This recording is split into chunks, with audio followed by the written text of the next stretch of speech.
Show us the edge. Yes. The chip on the shoulders, the fight and the passion that comes from within. Whoa. Try to win on every level. Yeah. Expectations high. Gotta show them you can fly. Play harder, better, smarter. Baby, put the league on notice. Show me the edge, yeah. Play with the edge, yeah.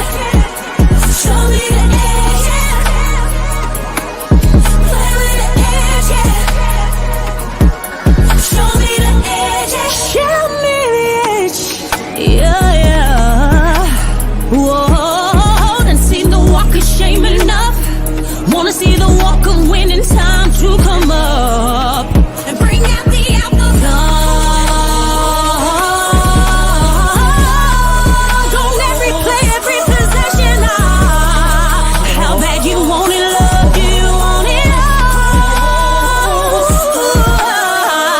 This ain't a blood on blood, been built for something greater. Attacking all obstacles, coming for the ring, my precious. You got the juice, the will, the heart, the fire. Show 'em the proof, show 'em that it shall be done. Show me the edge, yeah, yeah, yeah. Play with the edge, yeah. Show me the edge, yeah.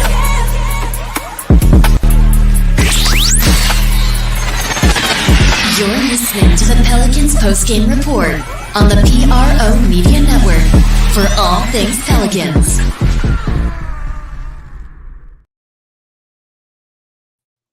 All right, shout out to the fam, man. For all things Pelicans, you're now tuned into the Pelican Postgame Report. We up in this thing. Shout out to the fam.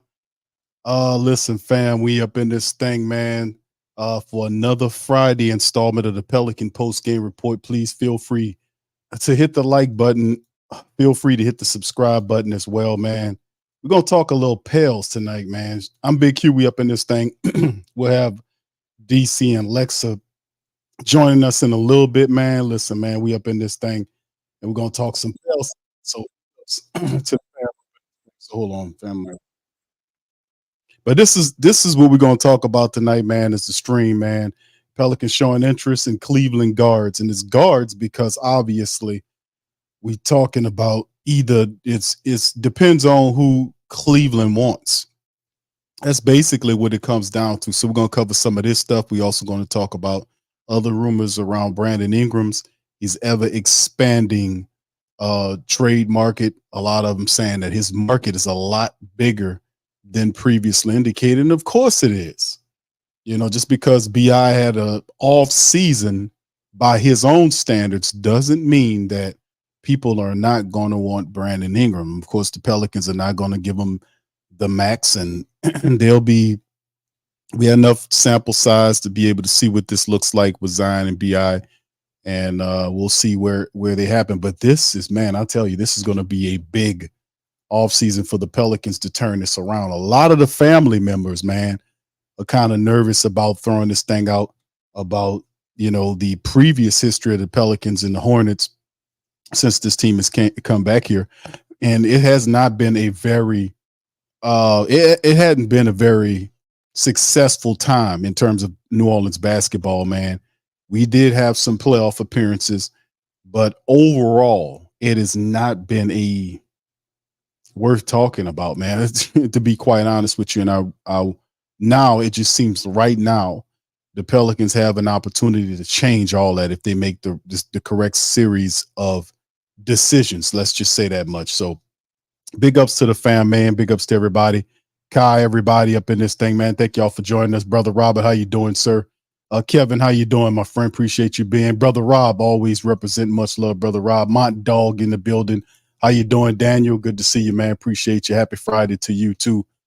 My friend, we up in this thing. We're going to be talking about this. So, yes, fam, y'all, if y'all didn't hear this, the Pelicans are interested. And this is an article written by our key Pelican contributor, Rail Wright. Did a really phenomenal job in putting this together to kind of break it down. How you doing, Brother Wallace? And this is what he wrote, and we're going to cover this as DC's having some problems delving in, but he's getting his stuff together, but he'll be in a second.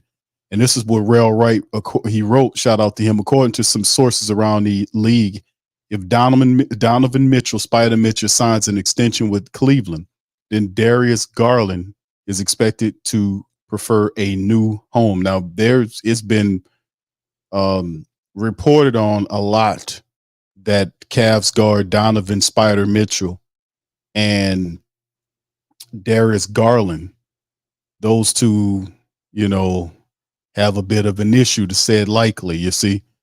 And of course, he doesn't like how they were using those two together. So some strife is occurring. What's really interesting about the dynamic with Cleveland is that they could potentially, we're not saying this is the one, but potentially, this could be a trade depending, and of course, and me and DC talked about this earlier today. And then, of course, the news about them, if the Pelicans are interested in Donovan Mitchell, if he doesn't decide to go back to Cleveland. So anyway, the Pelicans have shown, and this is what they're saying here, a swap deal with New Orleans for Ingram is very much a real possibility this offseason. The Pelicans should also have interest in Cavs center Jared Allen. And that's what I was saying. You can kill two birds with one stone. I don't know how you guys feel about it. Y'all put it in the chat. Let me know how you guys feel about a potential trade. I know a lot of people like the Trae Young trade. Perhaps a lot of people like the DeJounte Murray trade with the backup center that they have, perhaps. But this is an opportunity where you could kind of kill two birds with one stone, as it speak. And the Pelicans should also they show an interest in Jared Allen, which is nothing new. So an NBA rival executives, multiple ones, think that the Cavs will seriously evaluate the fit of Mitchell and Garland and ultimately may have to choose one over the other. In the newest report, the Pelicans are interested in Cavs guard Donovan Mitchell if he declines an extension with the Cavaliers. And this is some of the reportings right here showing that the Pelicans are among potential teams to monitor the Donovan Mitchell thing. New Orleans joins the Heat, the Lakers, the Nets, and Rockets as teams expected to pursue Mitchell this offseason. And as if he declines an extension with the Cavaliers, by all indication, is basically showing that he is in favor of signing the extension with Cleveland, which can change the landscape of the team. They're even talking about potentially getting another coach. If Donovan Mitchell signs there, Darius Garland's gone. They also mentioned Jared Allen as well. So this Cleveland team could look a lot different next year, once all this stuff happens. Now, Mitchell is 1 year left on his contract, which is $35.4 million. Following which he can become a free agent. The Cavaliers will offer him a 4-year deal at $208.5 million. My goodness, a $208 million contract. I don't think he turns that down. Whether or not he resigns, whether or not he signs it or changes that will change the direction of the Cavaliers this offseason. If he does not, the team has to consider trading him rather than letting him walk for nothing in the summer of 2025. Now, depending on Mitchell's decision, guard Darius Garland could end up on the trade block. Cavaliers work better this season with one center instead of two, putting one more shooting and floor spacing around Mitchell and Garland, which means Jared Allen could be available. It's going to be interesting this offseason in Cleveland. And of course, this is a tweet that, Rail entered that pretty much said, what was being talked about with Mitchell. Let me see if I can get this. I reached out to Donovan Mitchell today, and he was emphatic in telling me that he is not disgruntled with anyone or anything in Cleveland. In fact, he said to me, I am happy in Cleveland. I've been happy since I've arrived in Cleveland. And he thinks his Cavs team made progress this season, obviously winning that best-of-7 first-round series against the Magic to get to the conference semis for the first time since 2018. But as he said, he's not in this to go to the second round of the Eastern Conference playoffs. And even in a season where, listen, he wishes he could have seen what they would have looked like against Boston with their full health. All right. So this is what Woj is saying, that Mitchell's saying he's happy in Cleveland. That's according to the Ultimate Insider. Adrian Wojnarowski. And Allen has 2 more years left on his contract. Jared Allen does with the Cavaliers, and expected to earn $20 million in each of those seasons. And Darius Garland, of course, he signed a 5-year deal, just under $198 million. And he has a annual salary of almost 39.5 million annually. That's Darius Garland's big, massive contract. And of course, they know there's a lot of chatter around Atlanta Hawks guard Trae Young, who also has a fat contract. DeJounte Murray, which makes the most sense economically, not in terms of star power, like if you're looking at some of these other guys like a Trae, but in terms of, a fit and salary could make sense.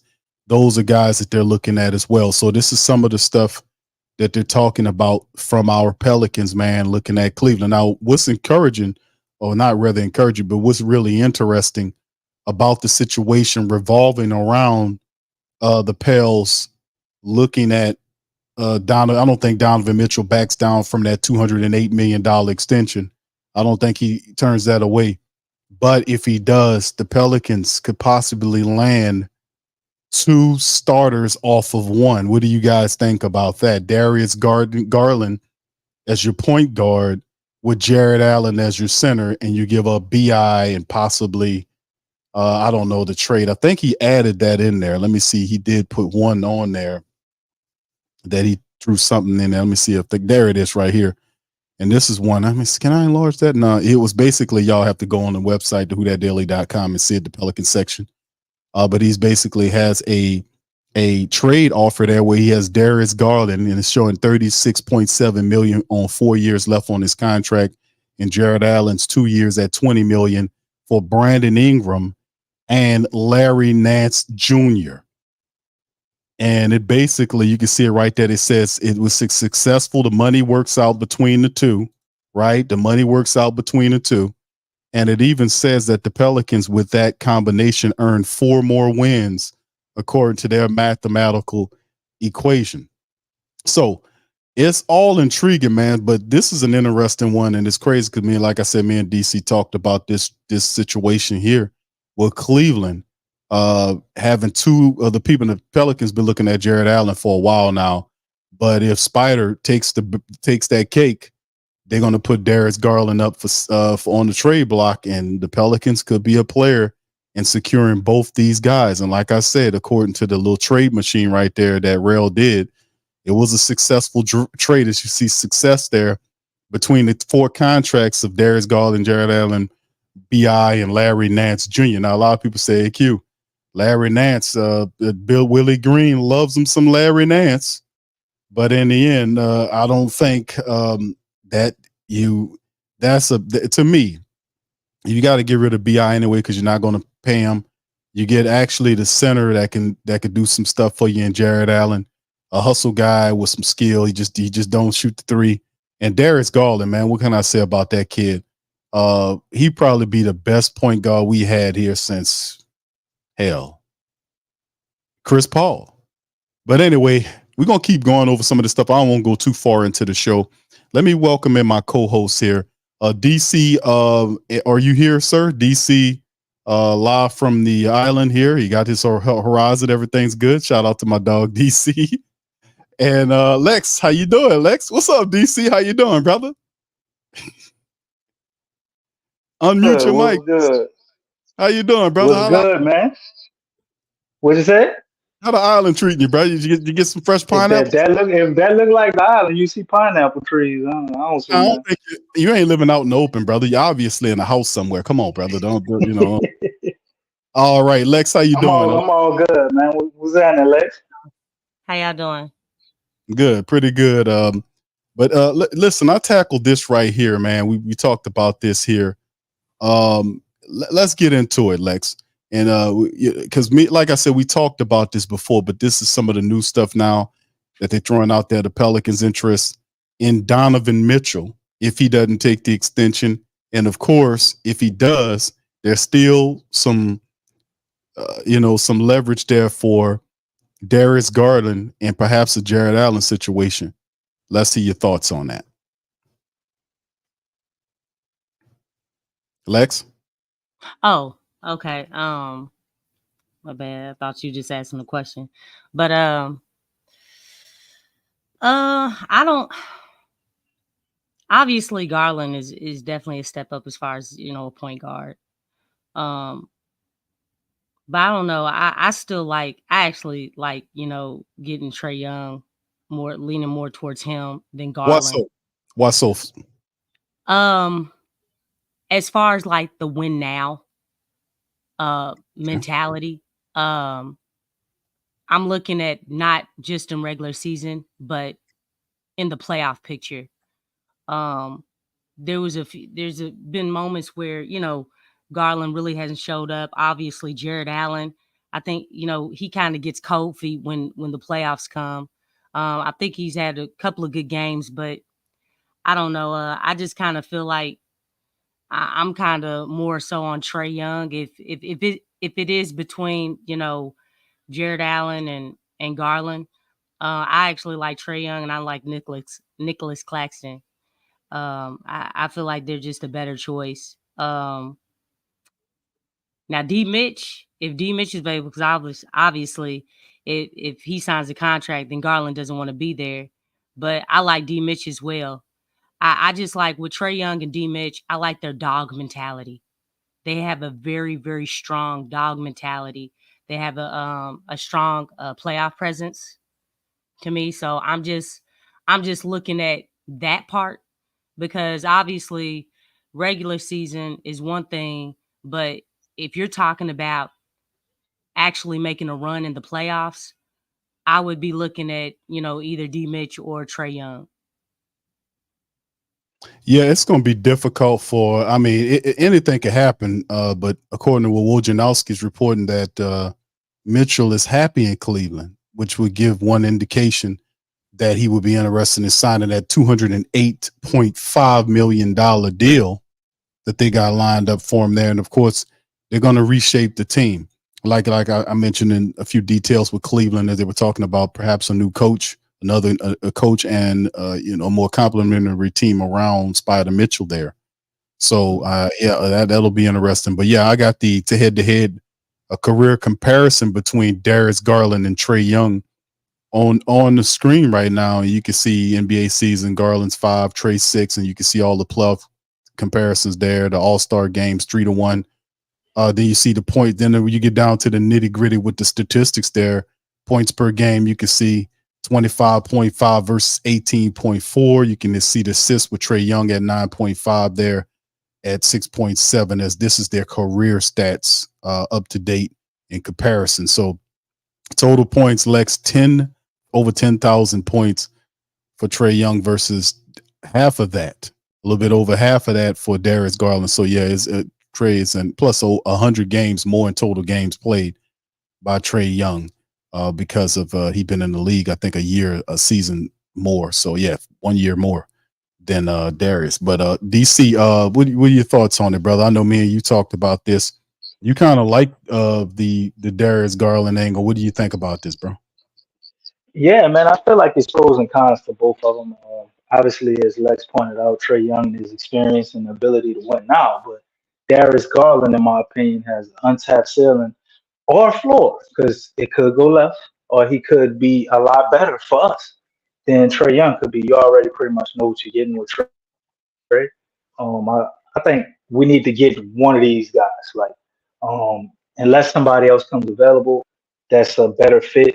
But I like Darius Garland just a little bit more because of the age, obviously, the ability for him to kind of take a back seat easier, and let Zion be that guy. Him being, a natural point, Trey is too. But I think Darius will be cool, averaging 18 points, 11, 10, 11 assists. Like, I think he would be fine with that, and being able to score in the fourth quarter, although this year looked like he can't do that at all. But if you want to watch Darius Garland, I'm telling you, go back and watch the 2021-22 season.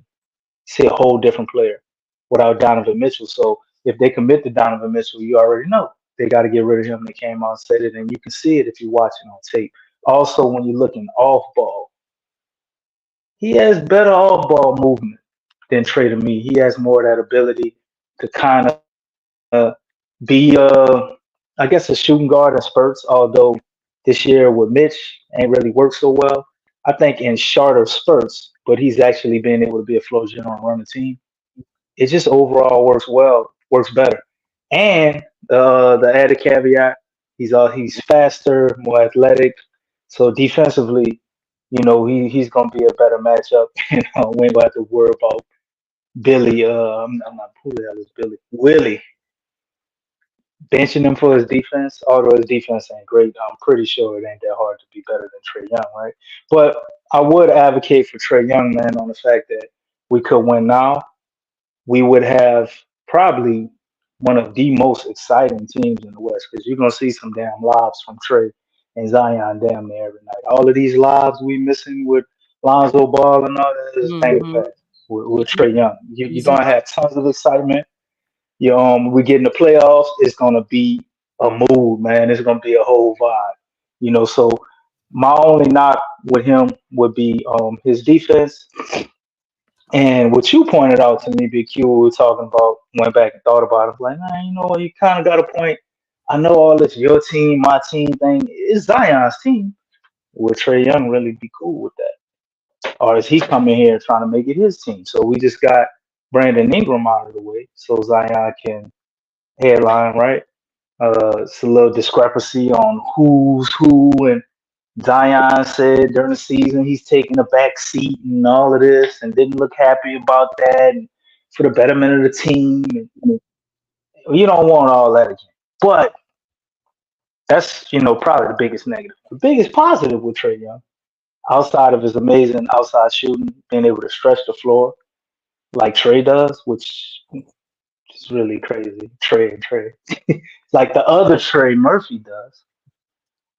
Would also be amazing. But he could also do one thing I'm sure Lex would love. He could get Willie fired because Trey You better Young speak that. is that he an asshole, man. If Willie come in there with talking that dumb shit, we gonna see some flare ups on the sideline. Hey, but you know what? That's what the fans want. Like the thing is, hey, for real. Look, let me tell you something, and I don't mean to cut you off, DC, but Nah, the you thing good? is, hey, there's having friction is not always a problem. Sometimes that's a good problem to have because the thing is, we've heard many a times on championship teams, you know how they argue, like they get into it in the locker room and things like that. It's the desire to win. That's that edge. That's that fire that's coming out. This team needs that, man. This team needs that dog. Yeah, hey, sometimes we ain't trying to have that poodle bark. Sometimes we need to have that Rottweiler bark, okay? Or you know what I'm saying? Like we gotta have we need another type, a different type of personality on this team. Because I don't know if y'all noticed, the personalities and the characters of this team are very similar. Have y'all noticed that? Right, they're good human beings. Exactly. We need criminals. We got Okay. church And boys, Lex. We don't do I mean crimes that over here. in a positive sense. You know That's what I'm right. saying? Like we Lex, I've don't. been listening to you. You've been asking for violence, and that's not Yeah, that's not the we need different types of personalities instead of the same personality throughout the locker room. Everybody's laid back, cool Hmm. and collected. You know what I'm saying? Yeah, we just gonna go with the flow, and you know what I'm saying. It's like there's nothing, there's no fire, there's no, and the fire is where you get the energy from, right? Mhm. We talk about like that's one of the things that they struggle with is their energy. So I mean, look, I'm not saying that I want somebody like, like that Draymond Green type, you know what I'm saying? That's out of control. My thing is we just need something different. You know what I'm saying? To really spice up the food. Okay. You know how you got the chicken and you want to add the hot sauce? Okay. We need some hot sauce. Okay. We need that. We need some more seasoning in the food, okay? To spice up the food and give it that flavor, that feel, that dog, you know what I'm saying? Like, just something. Okay. And because the laid back attitude is not working. It's not work. Hey, look, that nice attitude, the joy, okay, the compassion, all that stuff, that's not gonna work, man. I mean, what are we trying to do here? Are we trying to do something in the playoffs? Are we trying to build some type of a legacy in the playoffs? And I know that's far fetched right now because obviously you got to build some type of consistency in regular season. And it's not just about getting to the playoffs, but what are you doing in the playoffs? That's where you get your credibility. That's where you get your notoriety. That's what the Pelicans are missing. So the thing is, if we're missing that part, then we need to go get the missing personality or character piece that's going to allow us to get to that part. It goes hand in hand. You gotta have that. You gotta have that dog, man. The personalities just they too laid back on this team. Too laid back.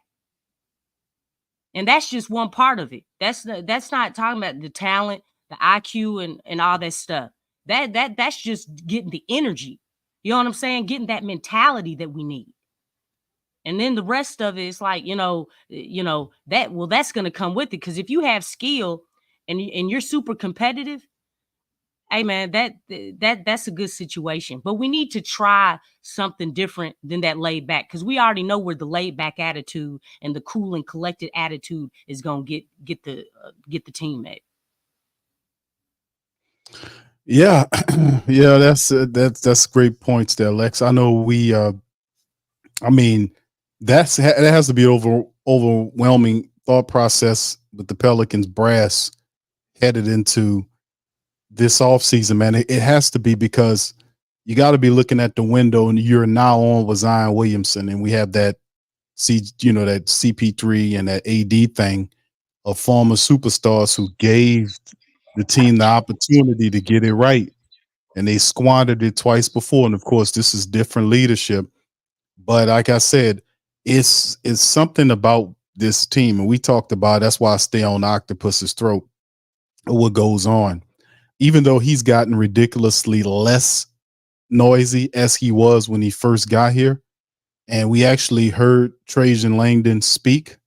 And like I said before, if you're going to be a general manager for the Pelicans, you're going to have to be more visual, more vocal than the VP. The VP, and I've said this before, he's probably the most vocal VP in the NBA. They might have one other guy that might be a little, maybe, I don't even know if Sam Presti is like that, whoever, it can't be no more than maybe one or two guys. He's probably the if not the most vocal VP in the game. He operates like a general manager, like presence wise.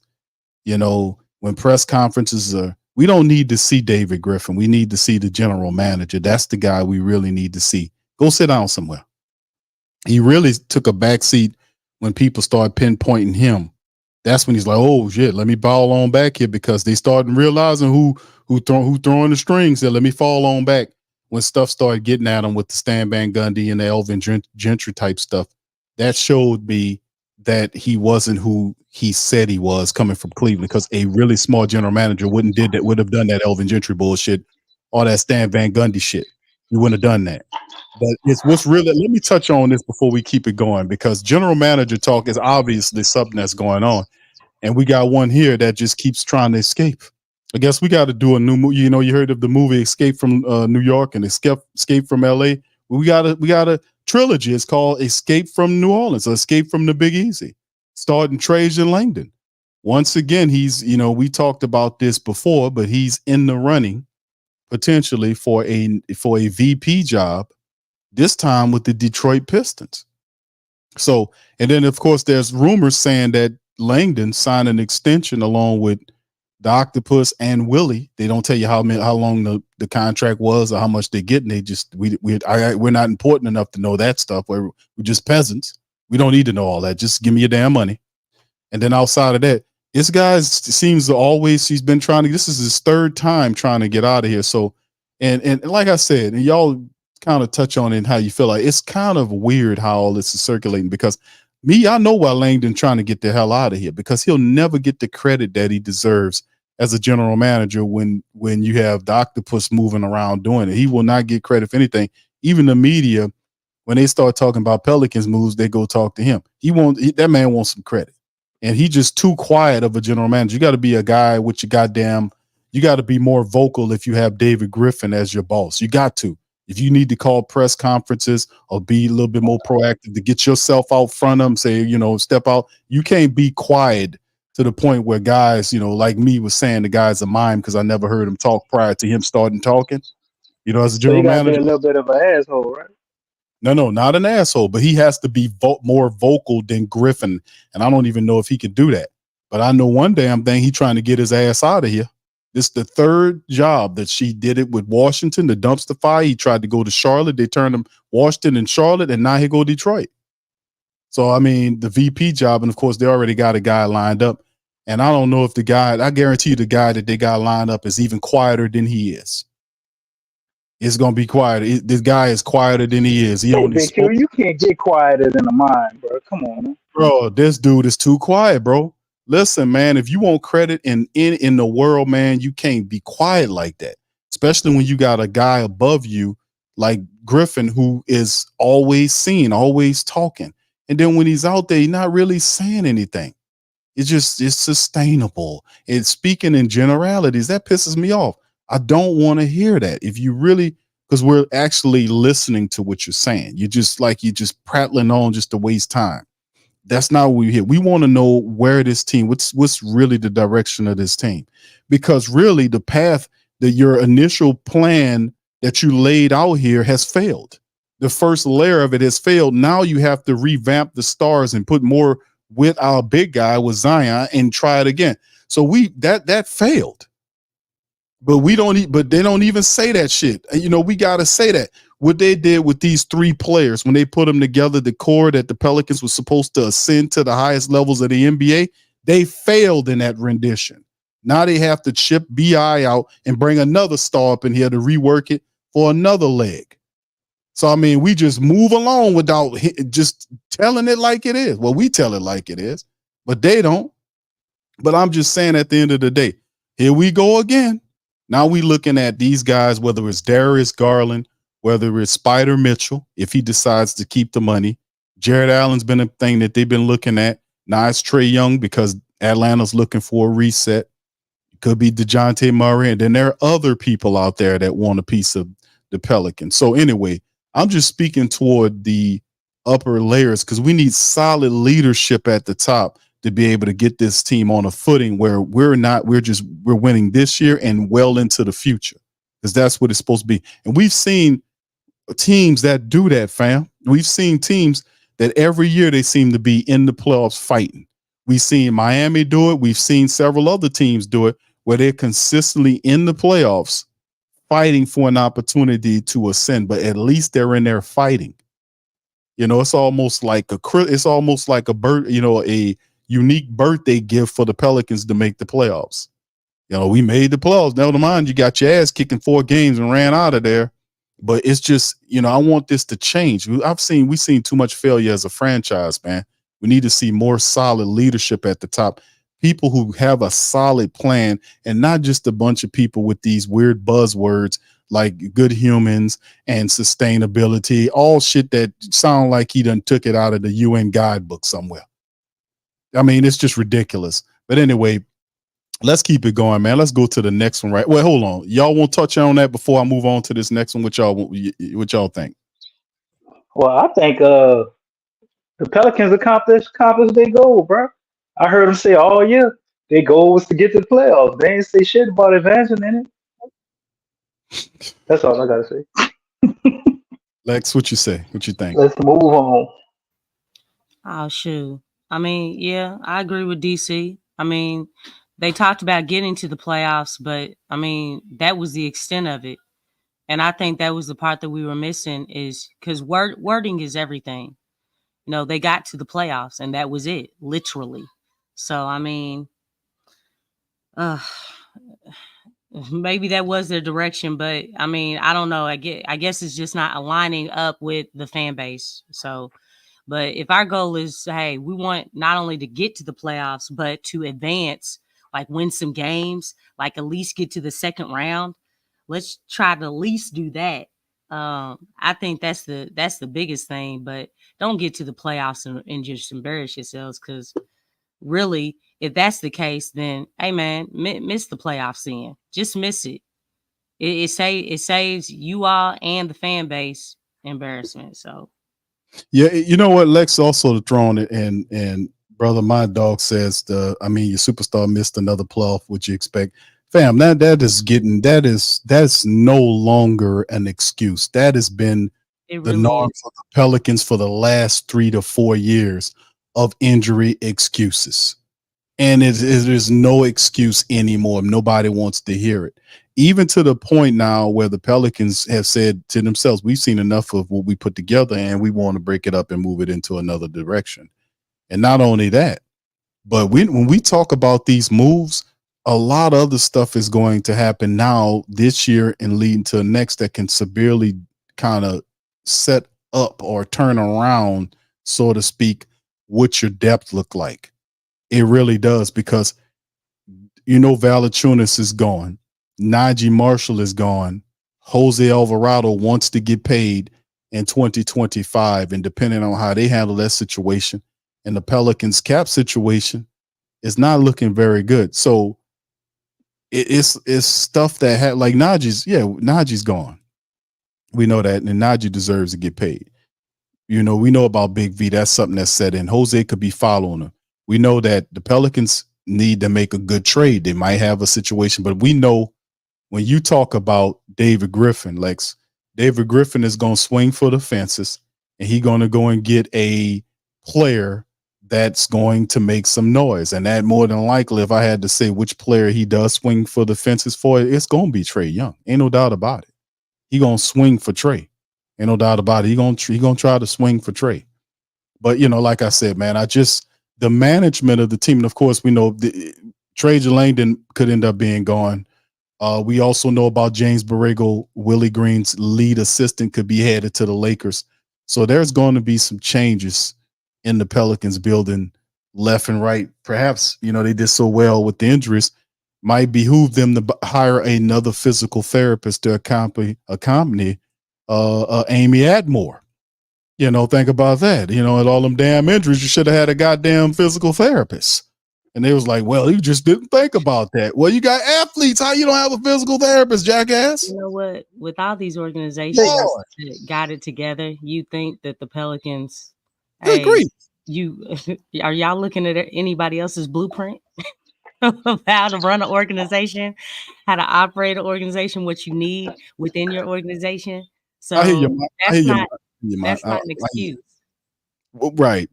Lex, man, what can I tell you, man? We just seen a lot of incompetence, man. Behind. My incompetence meter is I'm done with it, because it's like like when you got to be very mindful. Like you have an executive that comes in that talks as much as the octopus does and says nothing. When I started hearing this guy prattle off with all that word and fruit salad, I said to myself, man, this dude he's a politician. But I also did my homework on him and realized that he got that championship with Cleveland, but we know that was LeBron telling him what to do. It's almost eerily similar to the Saints, how Sean Payton was telling general manager Mickey Loomis, hey man, give me this guy, give me this guy, give me this guy, give me this guy, give me this guy, give me this guy. And Mickey would say, okay, Sean, I'll take care of it. And then he'll go out and get them, and then he'll cook the books and kick the can. Cook the books and kick the can. And what happened? It tied you up with phantom deals and dead money. And you got to, over the next 3 years, you got to take cheap contracts to wait for the money to free up so you can operate more responsibly. Same team, man. Same organization, same ownership, same problem. We keep finding these people that's more BS than anything, man. A good VP wouldn't have kept Gentry. he wouldn't have hired Stan Van Gundy. Stan Van Gundy was out of coaching for years. He was talking about the game. And then right before that, he was a goddamn VP or whatever he was, tearing the Pistons up. Hell, he traumatized himself so much when they asked him what player he wanted for the 1 year. Don't ask me. Don't ask me. You pick him. And then they pick KLJ. KLJ is no longer on the team. You can't make the bullshit. You can't make it up. And then you know what? Lex put this on my mind about Dale the Simp Demps. She said, Q, Dale Demps is the general manager over there. And I said, no, he ain't, Lex. I went and looked that up. He's the assistant. Well, I knew he was something. I didn't know. No, DC, you are wrong. He ain't no assistant. Dale Demps is a water boy? Dog, he's like the VP. Oh, wow.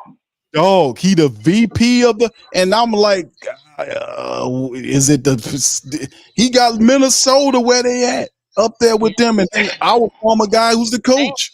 Finch worked with the Pelicans organization too. Right. That's the T-Wolves head coach right now. It's like, what Stop, happened? man. Y'all make me feel like we cursed or something, man. That don't make sense. Then they got one of our draft picks over there playing out his mind. You got NAW over there too. Everybody who leaves the Pelicans go somewhere else, and they seem to do well. Something is wrong with this organization. Dude, you can't even say it's players. Look, regardless of AD situation, AD got a championship. Drew, like, look, next year he left, he got a championship. It's like, look, Pelicans just blessing guys. I guess we about to get BI one too, then. Huh? Man, we gotta stop that terrible shit, man. Make sure we gonna make sure he go to Detroit. That's probably the only way. NAW is in a good position, right? You know what I'm saying? Even Jackson Hayes, I mean, like, he got more playing time, more consistent playing time than he did with the Pelicans. So I'm pretty sure. Yeah, but they hate him. They hate him over him. Well, I don't know. I'm just saying, like, there's it's something with this organization, guys. Okay. Yeah. When we named just a few people. I mean, even there's what's his name? His name is his name Kendrick, but he plays for the Thunder. He got a beard. He comes off the bench. Look, he got past. He played for the Pelicans too. Kendrick Williams. Yeah. Yeah. So it's like Mr. Hustle. Look, everybody's just getting. Look. Willie talk about be like, we're blessed and faith and good human beings. Dog, guys are going to other places. Staff members are going to other places, and they're being blessed like 100-fold. So I don't know. I don't know about the blessings with the organization, but we know when they leave, the blessings are very fruitful. Okay. Right. And that's what I was looking at, Lex. I was saying to myself, like, man, this is crazy. With it, because I'm looking at the people on the floor, but like the leadership at the top, man, we gotta be more dialed in on what we need to do as an organization. We need a better plan than what we've been having over the last 3 or 4 years. Like that whole thing with the physical therapist, man, I'm like, that's another bumbling, stumbling move. Cause I'm like, in my head, how you don't have a physical therapist. I thought that'll be something that's like passe. Like, we got one, you ain't got one. We got 3 of them over here. You want to borrow one? They got one, and it showed a hell of a difference with the Pelicans. And I'm like this, hey man, let's go get another one. Let's get another one and do that. Listen, let me show this to y'all, man. Because I was doing, you got to dig deep because they don't have it shown anywhere. Look at this. Right here, this is I went on the Minnesota Timberwolves website. I did some research when Lex said, Q, he's a general manager over there. I said, I don't believe it, baby. I'm going, look. I went, look, and listen, owner is Glenn Taylor. Chief executive officer is Ethan Kaysen. Tim Connolly used to work for the Pelicans, by the way. He's the president of basketball operations. Connolly used to work for the Pelicans.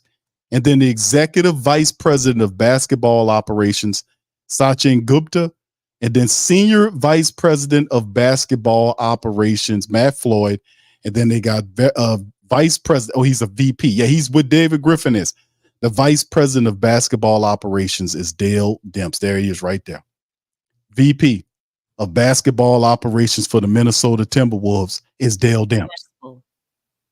Dale Demps snaked his way back around and back into an executive chair. So, I mean, it took Tim Conley was there, the president, who knew him. But, boy, I guess them tides, huh? But anyway, man, I'm just saying, I just wanted to show that to y'all, man, because at some point in time, man, we got to really start looking in about this philosophy and all this stuff about the sustainable future and good human beings. Missed me with all that. We're not running the goddamn group home. We're running a professional basketball team with people that need to have some balls in there to win and some guts. That's what it takes when you're going up against these other teams, not going out like nice people where you played a good game. Nah, hell with that, man. Anyway, let's carry on. NBA rumors, Brandon Ingram to have bigger trade market than Trae Young. This is coming from Clutch Points. Y'all guys feel free to chime in on this. Ingram and Young are both potential trade candidates this offseason, but one is a bigger commodity than the other. Now, I mean, I guess it's how you look at it, but I don't know. We'll see. NBA offseason is approaching as more and more teams get bounced from the playoffs. The question is to who will get moved in trades this summer have yet to be answered. Is Atlanta star Trae Young and New Orleans star Brandon Ingram among the biggest names who might be on new teams, though it's not far from a certainty. The Pelicans have decisions to make with Ingram and Trey Murphy III, two wings who have contracts that are currently set to expire after next season. Ingram will turn 27 before next season, and New Orleans will have to decide if they want to shell out a big contract to keep him around. Of course, that won't happen. Meanwhile, the Hawks landed the top overall pick in the draft. They could decide to tear down their mediocre roster and into a full rebuild, make the draft pick to add a new and exciting player around Young, or use the pick in the trade. The latter route seems to be the way they're going, especially because tearing it all down and trading away Young, you may not recoup as much value as they've hoped. According to Jake Fisher of Yahoo, the Pelicans' wings appears to be a bigger commodity on the trade market than the Hawks' guard. Fisher writes that following any team, any front office armed with draft capital and looking to improve from Los Angeles to Brooklyn or New Orleans and Philly, or the always star hunting Miami Heat will be patient with any possible approach for Young until there's a greater clarity on someone of Mitchell's pedigree. An unofficial poll of executives in Chicago also suggests Pelicans wing Brandon Ingram will have a wider range of teams interested in acquiring the one-time All-Star as compared to Young. Should New Orleans truly explore a roster shakeup of that magnitude? It's saying Ingram expected to have more trade interest. The trade market for Ingram doesn't appear to be bustling as of right now, but teams are looking to make a splash. Have started to be mentioned as possibilities, with Young being the Hawks franchise player for half a decade now. It would be easier to pry him, but if both are truly available, it's understandable why more teams will prefer Ingram. While Young is a superior player to Ingram, NBA teams often prioritize fit when looking to make a big trade. Ingram is a versatile wing who appears to be better fit with more teams than Young, a small guard who commands the ball a lot, especially because it's so much easier to buy Ingram as someone who can impact the game on both offense and defense while allowing the stars of the new team to keep doing their thing. Take Philly, for example. Ingram slots in very well next to Tyrese Maxey and Joel Embiid on the wing. If Young has the playmaking talent that would make life easier for both players, the Sixers may not want to mess up their hierarchy they have with Embiid and Maxey commanding the offense together. Plus, having two smaller guards in Young and Maxey on defense would require a lot to become workable. The Lakers, should they be able to retain LeBron, might also prefer to have Ingram on the wing with James still leading offense than trying to get Young to fit next to James. Teams looking to become better would surely target Young over Ingram, but the price to pay in the trade will make them wary. Since the Hawks and Pelicans have so many different ways about building the 24-25 rosters, they will be central to many conversations about the 2024 season. So let's kind of delve into this one right here. And of course, I just show this to just kind of give some more information out there about Brandon Ingram. A lot of people don't really understand, but Lex, there is a lot of articles that I can pull up here where you see people potentially looking at Brooklyn. There's the Philly thing. Like, I don't think the Philly thing's practical for us because there's nothing there that we want. I mean, if you ain't giving up Tyrese Maxey, I don't want Tobias Harris. I don't want none of them other people. I don't want even Joel Embiid. I don't want none of that. So, I mean, that's not a good market there for us to kind of look at. Brooklyn, I don't know about Brooklyn either, even though you like Claxton. Yeah. But there's other. Orlando was one me and DC was talking about their, they don't have a star there, but they do have a lot of pieces there that will look interesting. But let's Utah's another one. So yeah, there's a couple of times. And then of course they threw there's other teams that's looking at them too. Dealing with Danny Ainge is kind of tricky. Yeah, stay away from Danny Ainge. Utah, yeah.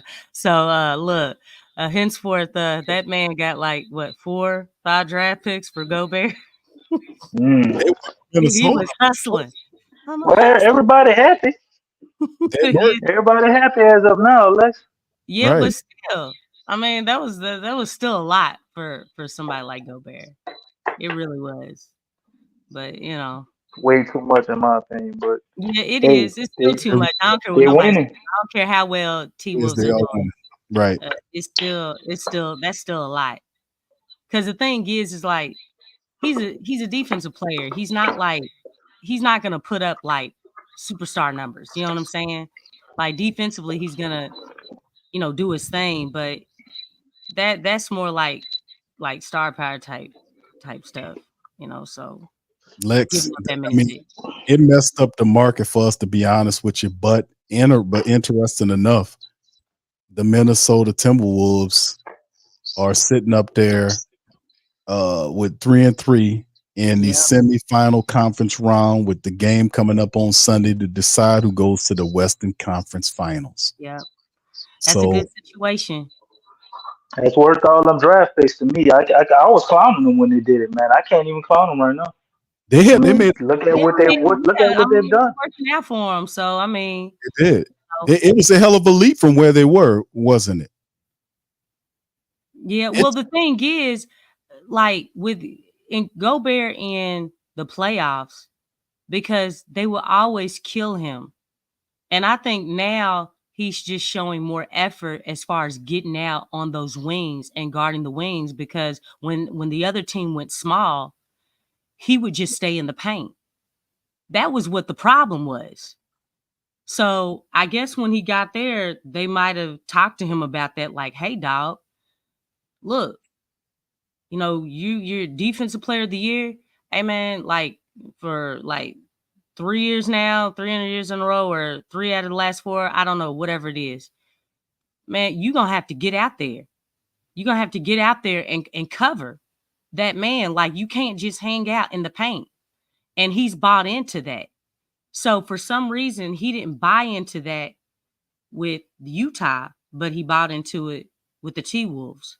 So, I mean, I guess, maybe the right person just needs to talk about that or something. Well, you got to look at roster construction too. They got Jaden Daniels, who a lot of people compare him to Herb Jones, right? Then you have Big Cat, who, if a lot of people remember when he played center, Big Cat's not exactly a slouch on the defensive end either. And you got Anthony Edwards, who's arguably, well, not arguably, he's the best two-way guy in the league. That dude is a superstar offensively, but he loves to get out there and lock people up defensively too. And they got NAW playing out of his mind defensively. So to me, it's all of those pieces coming together, which we could look back at. A lot of the Pelicans people you got over there that when they were here couldn't get it together, but they go over there, and all of a sudden now everything is together. But who is the person in front of Dell Demps? Q, is he a basketball mind as well? Or is he like what we have here, somebody who just understands how to get deals in the numbers? Because the more intelligent basketball-minded people who know how to put teams together, that can get together, collaborate, come up with good ideas and work together, I mean, ultimately, you should be very successful. Y'all ready for this one? What's up? Go ahead, Lex. The GM for the T-Wolves is the same GM who put the Denver Nuggets together. That explains a lot. Yes. So he built the team to be able to beat the team that he put together. Yes. That's crazy. When I found it out, I was like, that's wow. intelligent. He put the Denver Nuggets That's together, intelligent. left in Denver, and then he went and put T Wood. We shoot. Pelicans need to get that dude. You know, it's interesting, Lex, because that's a great point. But I'm looking and studying the hierarchy of the Minnesota Timberwolves. Yeah. And it has up under the owner, they have a chief executive officer, a president of basketball operations, as an executive vice president of basketball operations, a senior vice president of basketball operations, and then it gets down to a general assistant general manager, stuff like that.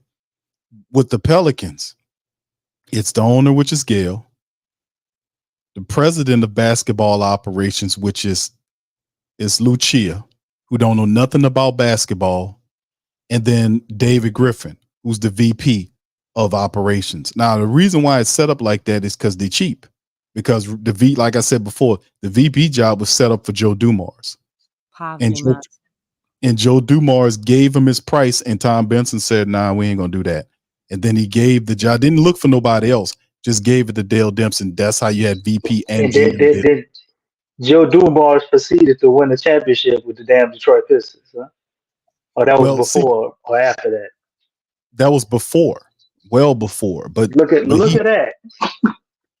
Yeah, but he had the credentials as a player. He's a Hall of Fame player, and he had the credentials as an exec because he won a championship, and he built the Pistons up and made them relevant. They were good for a long time with Joe Dumars up there, and ultimately he kind of left and got on out the way, and then that's when they brought in some other people, and ultimately Stan Van Gundy became some kind of general manager. He destroyed the team even further. But it's interesting, the hierarchy of who they have versus how the Pelicans operate, and you can see that a lot of people that they have there have basketball. The more people you have there, it brings in more of an organization where people can go back and forth on thoughts of how the team need to be.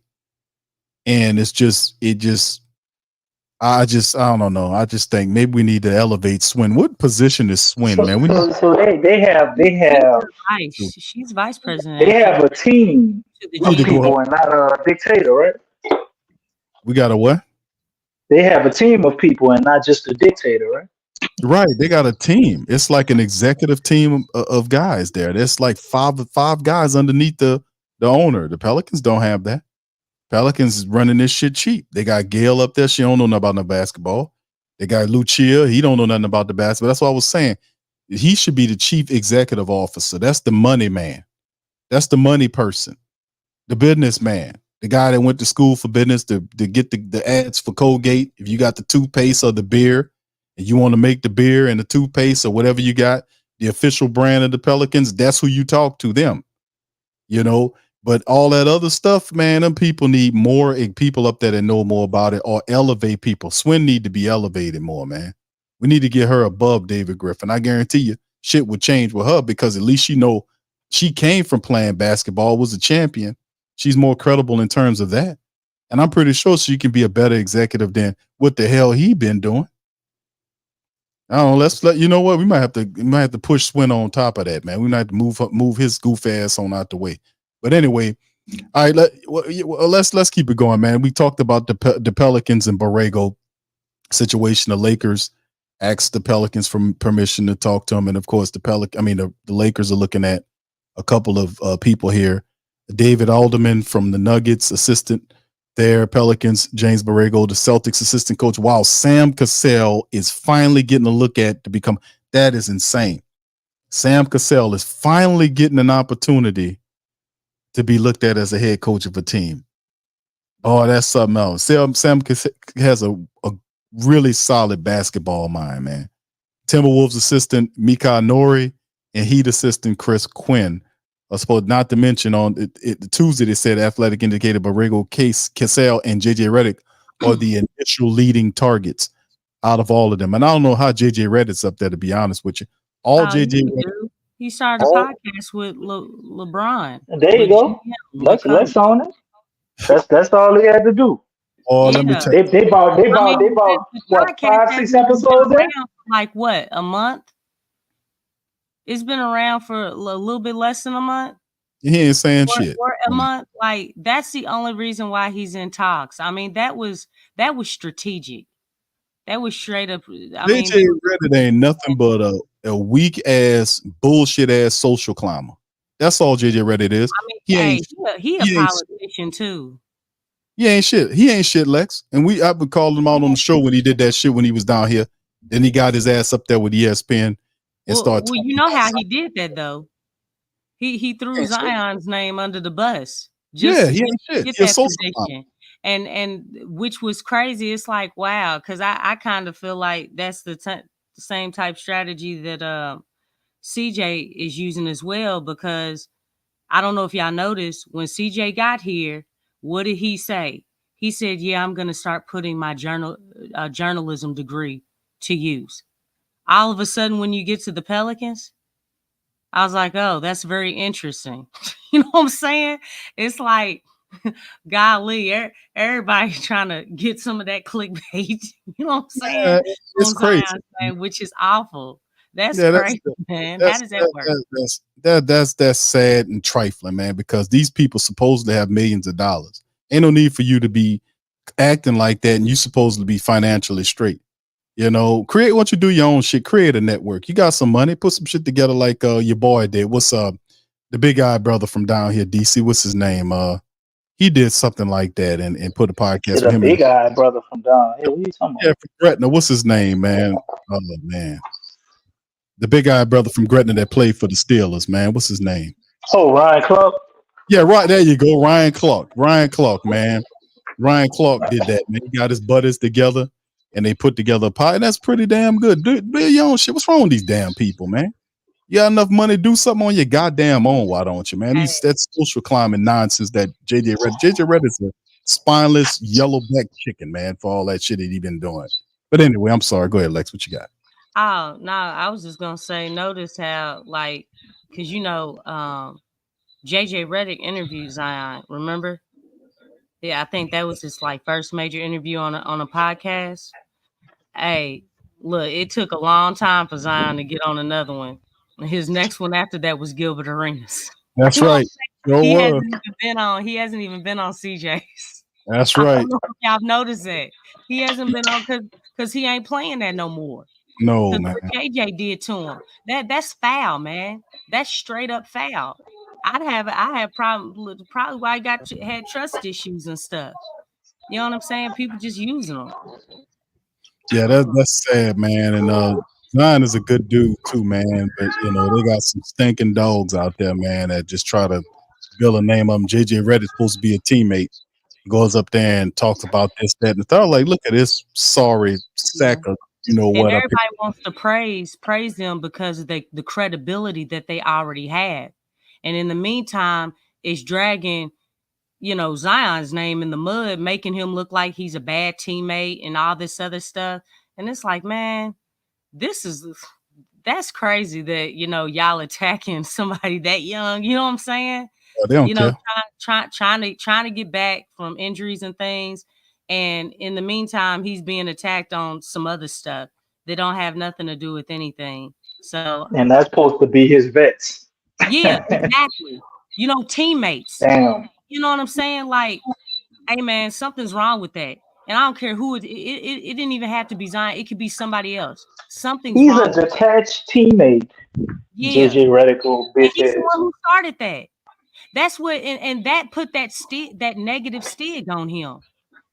It's like people don't understand. Like a lot of times, players do travel other places. Like they travel to New York to train and get their body or somewhere else to get their to address. Oh, we ain't got no damn physical therapist. That's for 4 years. What are you supposed to do? But that's actually normal. And everybody was tripping and going in on Zion for leaving the team when it was actually mutual. It's like, Why are we not addressing these things? You know what I'm saying? And it's just painting a negative outlook on Zion. And it's like, how is that helping the team? This guy plays for the Pelicans. So you all are just going to continue to where was the PR? You see what I'm saying? Like you have a big name, the last big name that had a lot of hype. He was the last one other than LeBron. It's like, why would you not back someone who represents your organization? How is that helping you? It's like it's a tandem thing. It's like, he's an agent of the company. So, I mean, it's just that the whole PR, and we've talked about this in the past. The whole PR, the way things were handled, the way Griff was handled as far as with the press.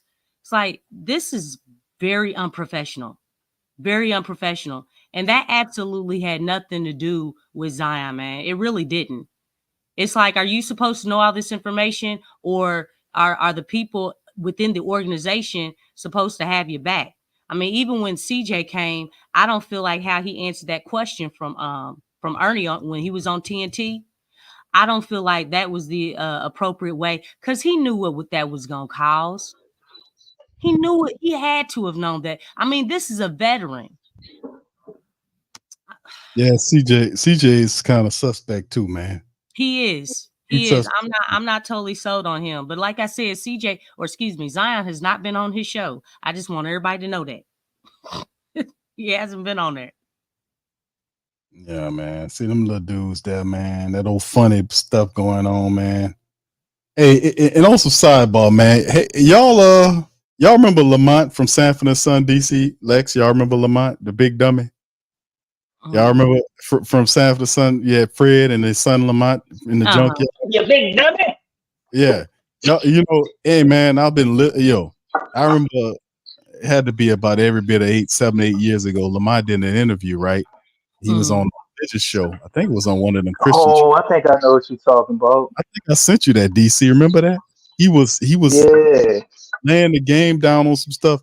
Hey man, they got a recent interview on, I forgot, it's on Comedy Hype, the YouTube channel, with him talking about all the stuff like in it. That's kind of brought it up to me about the social climate and all that. Talking about how it go, Yeah, how it go. And that kind of brought me into mind of what he was saying. Little dude that was interviewing him needed to go and read some damn books, man. He a little too naive to shit. He trying to ask Lamont. Lamont be getting deep. And Lamont got to stop and break it down. And that just like, man, you be screwing it up. Boy, go read some shit, man. Go read something before you ask that guy that. Asking him I'm not asking for me. I'm asking for the people. Yeah, right. All right, so That's anyway, what you gonna say. y'all check that out. Lamont be dropping game. It was something like Fred had some money issues, and he didn't give him no money. And I'm like, bro, I thought that was your boy. No. I was really surprised by what he said. But y'all check that out, man. My Sanford and Son people, man. Lamont ain't no big dummy, man. Lamont dropping some good game on that interview. Let me tell you something. Anyway, listen, fam, we got the link for the family members that want to pop in and chop in. It's pinned to the chat, baby. We up in this thing, Pelican Postgame Report. We ain't gonna be running too late, man. Damn, it's almost 10 o'clock, Lex. Dang, man. Time be flying. Yeah, she's just turning. Look, she's like, really? I'm an hour behind, man. So it's almost 11. Oh, there you go. But anyway, man, listen, man, the chat, the link is pinned in the chat right there for family members. We're giving y'all opportunity to pop in. I know some family members that wanted to get in and chop it up the last round. Yeah, Damon Wilson. Thank you, Kevin. Yeah, that's his name, Damon. Damon ain't no fool, man. Let me tell you something, brother. He married your girl, man. Used to be on In the Heat of the Night. The one that was the light-skinned lady used to be Bill Gillespie's wife. Y'all remember her?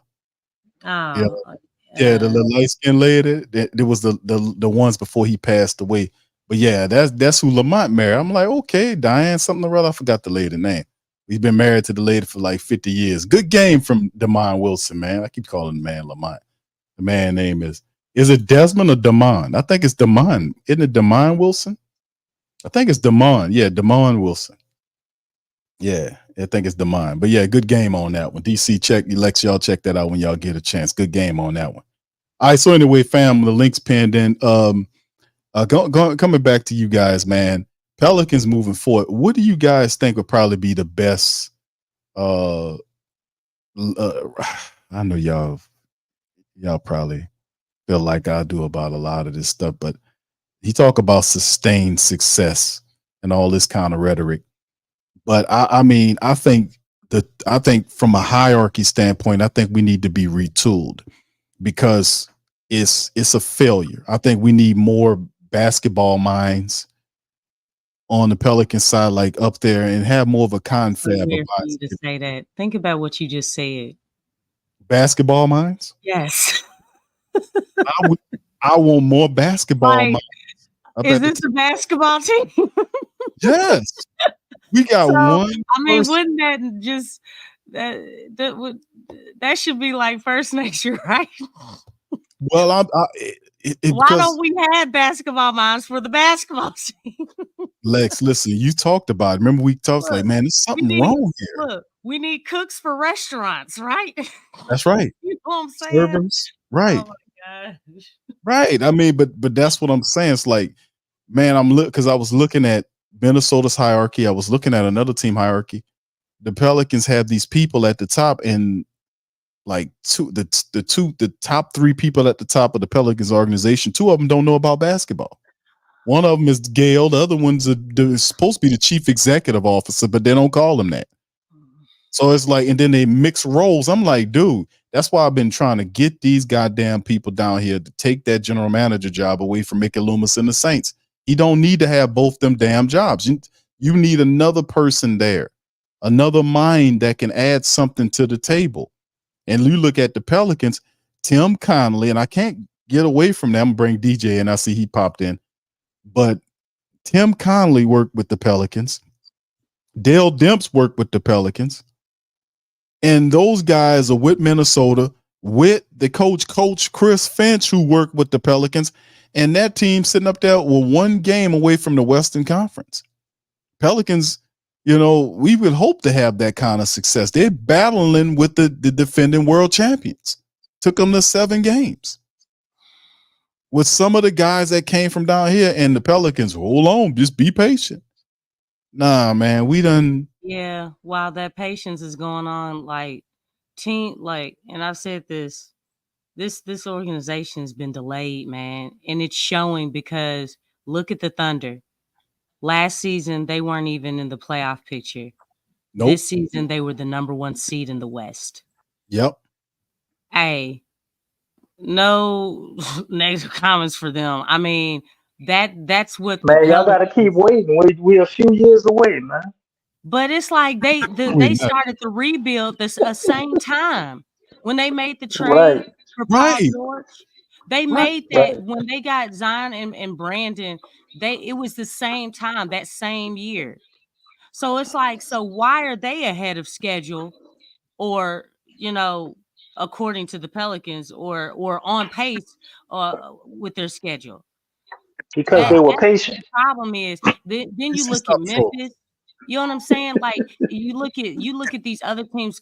They're coming next season. Memphis is coming. The Spurs are coming. These are the teams that are in the division. Houston's coming.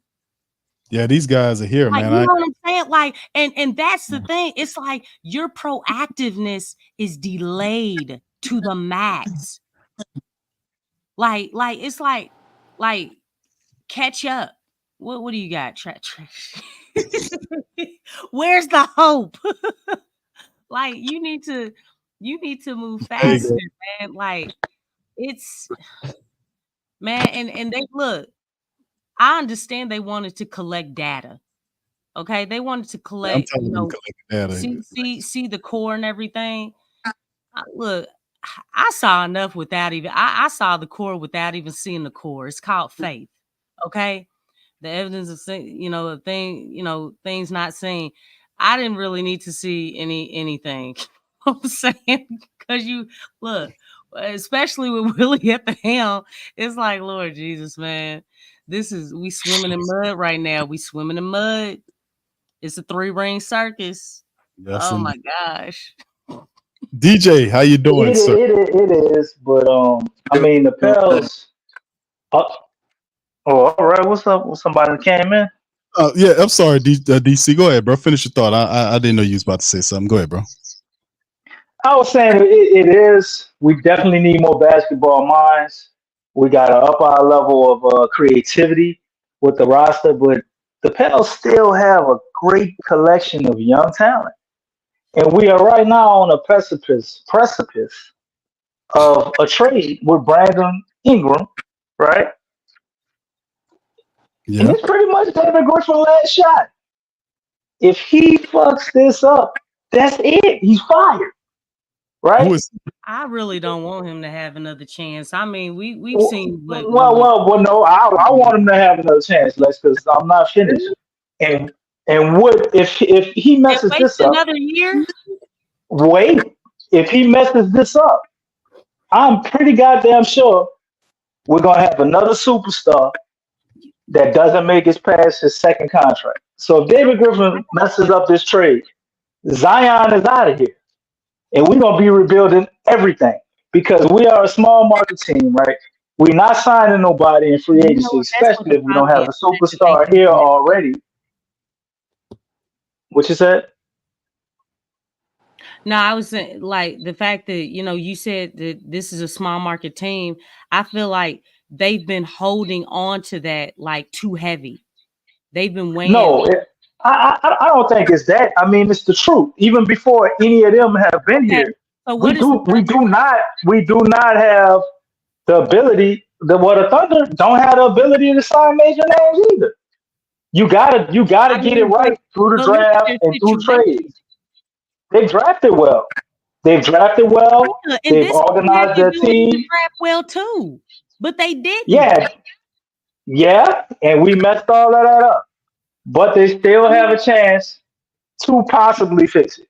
I'm for him fixing it. I'm sick of David Griffin and his shit, but I understand if he messes this up, this whole era of whatever we have with the Pelicans, we starting over. And we know goddamn well we ain't starting over as fast as the Thunder. DC. Unless we just It's not just the Thunder. It's the Bro, Spurs. It's Memphis Grizzlies. You know what I'm right. saying? The Milwaukee Bucks. Like the thing is, man, it's a impoverished mentality, man. And really, but all of Griffin's those been teams, covering they built so having everything off a having superstar first though, and Lex. that's why the team being cheap keeps going because y'all keep making mistakes. That means you're back paying. You're back paying. Look, you why would you sign Willie to a contract? And we don't even know for how many years. Why would you sign him? You're putting yourself in a bond financially. You can't continue to do that. And That that's what's hurting the team. That's what's hurting the progress of the team because you're making poor financial decisions. You're firing, you having breach of contracts within the coaches. You did it with Gentry. You did it with Stan Van Gundy. You brought in two mistakes with Bledsoe and Steven Adams. You right. tried to cover that up. You see where I'm getting at? Like Yeah. it's too many mistakes. And the thing is, the more mistakes, you need to slow down, dog. Slow down your horses for a sec. You're putting the organization and the team in a bind where you can't do anything. And that keeps you in that impoverished mentality, in that impoverished realm. You got to get out of that because you're making poor decisions. The And okay. like you said, Big Q, they need basketball minds. These mistakes don't have to happen because the Spurs ain't doing it, and they're a small market team. The Thunder ain't doing it, and they're a small market team. Memphis ain't doing it, and they're a small market team. Milwaukee. I'm tired of that small market team stuff. You trying to use that as an excuse. I'm not using anything as an excuse, but I'm telling you this. A politician. The Spurs, no, it ain't no politician. The DC Spurs drafted. Column. Shut the hell up, nigga. The Spurs drafted David Robinson, right? They built the championship culture off of that. Part of Jamaican people. Then they proceeded to draft who? Tim Duncan. And they had their whole culture built off of that. Milwaukee Bucks ain't been shit till they got Giannis. They were able to build something off of that. What other team did you name? Because until we figure out how to keep our superstar, build around them properly, no matter what we're gonna do, it's gonna turn to shit. That's what the problem is. That's why. If you can have the people, you can have the people. That's why Chris Paul front office. He was like, "Hey man, what y'all doing? What are we trying to do? We had some success in the playoffs. It's like, what are you doing? It's like, does the organization want to win? Because you had opportunities. Then you got AD. Well, Chris Paul era was totally different. They had something and they just blew everything up for no damn reason. For no reason. Got rid of Tyson Chandler. This is something for no reason. Continuously, man. That's why I said earlier, the situation that you come into matters. It really does. If you're coming into a good situation, the probability that you'll be successful is very high. Lex, but if you're coming into a poor situation, man, let me tell you something. It's a uphill battle. Think about a rich kid being born to the rich family and a poor kid being brought into the world to a poor family. It's a huge difference. Yeah. Let me ask you this, Lex. When you made that, when we talked about the trade situation that occurred, when we got rid of who was it? Steven Adams, right? When the Pelicans traded Steven Adams, right? When we got rid of Steven Adams, how many first round? Were there any first round picks attached to that? The trade. That's DC? a good question, Q. We should go over all of David Griffin's transactions and just look at how bad he's fucked up. That's what I'm saying. It's like, man, let me tell you, bro, and y'all laying it out. A good VP, as this guy like to pretend, would have never done that secret free agent, that secret head coach signing. He wouldn't have done that. But check this out, though, Q. That is part of how New Orleans does things. That's part of our ownership because we had the same shit go on the same side. How many years did Dennis Allen sign for? Nobody knows. It's part of how they want to do shit. Yeah, but that's are we going to uproot the ownership? Because you got the same issue on one side and on the other. Are we going to just be stuck in this situation as long as we have the ownership that we have? Because they're clearly taking advantage of this business. Yeah, they are, and that's the part that needs to be talked about every single time. But my only point, Lex, though, what I was saying is, we got a superstar in Zion, right? Yeah. We're a small market team. Those guys do not sign in free agency. I want David Griffin up out of here, but I don't want him up out of here at the expense of losing Zion. Hold on just a second, bro. Hold on. You mean to tell? Let me get you to expound your wisdom there. So you're saying the Pelicans can attract free agent targets to come? No, we can attract some free agents. We can't attract no goddamn superstars. No, zero. Okay, so that's so when you got one, you either gotta trade them for another one if it ain't working out. Okay, so or you gotta try like hell, swing for the fences and make that work. So which move would you make if you're the general manager of the Pelicans? What move would you make right now with BI? Let's say you can trade him wherever you want. What move would you make to get to what would be your ideal trade before we get to? Hold on, DJ. We coming to you right after this. Go ahead, DC. I told you my dream scenario. My dream scenario would be some type of way would be getting. But they don't have a team. You can't trade them to Jamaica. Cut it out. Okay, my dream scenario would be to get Cade Cunningham from Detroit. I think possibly maybe could put dream scenario. You say go get anybody, huh?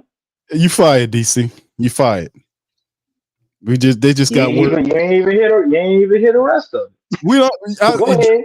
No, you want X and you don't want it.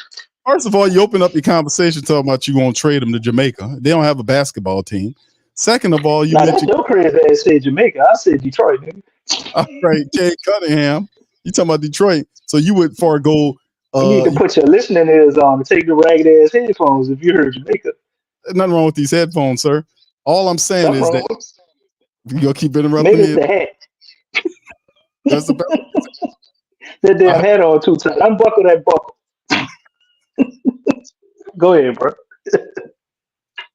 All right, bro. All right, so if you got the power to make any trade, you gonna trade BI to Detroit for Cade Cunningham? What about Trae Young, bro? I'm asking, what's going on here? What would be the right trade? Well, I was just starting with that. I was about to pull off all type of other trades with people on the roster. One trade, but in the realm of what's realistic, right? Like I said, man, it's two people. Anything we can get outside of that is lanyard. Trae Young or Darius Garland, man. If you want to win right now, for sure thing, like Lex said, it's Trae, man. I think that's automatic ticket to the playoffs. We possibly get out of the first round. Everything after that, it's pretty much a gamble. You don't know what it's going to be, right? Yeah, it would be nice to have the. If you want a higher ceiling, you got somebody that's locked up. You know what they're going to be getting paid. Because let's say Trae Young does come here and he balls out. What is he on? He's got 2 years left on his contract going into this year. Trae Young balls out, right? We got to pay him. Then let's say that don't work out, or he start getting hurt, and you got a Kawhi situation going on. Now you're back stuck. I want somebody close to the same age with Zion, if I can get it, with the same potential as Trae Young. And to me, that's Darius Garland. And then you also got to look at filling out the rest of the roster, because Najee Marshall is all but out of here. And I guarantee you, if Najee Marshall is out of here and Brandon Ingram gets traded, guess who else going to want to be out of here? Jose Alvarado. Those dudes are all really close. They gave BI all the credit in the world for their game elevating to the next level. So BI is gone. They don't want that back. DC, according to Sport Track, Trae has 3 years remaining. The third year is a 3 years option where you can get from it's a team option. It's a early termination option. They calling it on the listing, and he's unrestricted for 27-28 season, according to Sport Track. So okay, well that's good. You can't go wrong with him. But what you put around him and what we put on the bench and the way we utilize a guy like, say we spent the 14 pick on Jordan Hawkins, right? Can I trade a coach? Because that's why I was going with the Cade Cunningham. I was gonna get a goddamn coach in there too. Yeah, we can do that. Can happen. They did it with Doc Rivers. They did it with Doc. I was going to get Eric Spoelstra. Yes. Give me a coach too. I wouldn't even mind getting Quinn from the Miami Heat. Yeah, give me. You say Quinn? Yes, Chris Quinn. He's been under Eric Spoelstra for a while. Yeah, he has a playoff pedigree, a championship pedigree, and he's been with that organization since he played for them.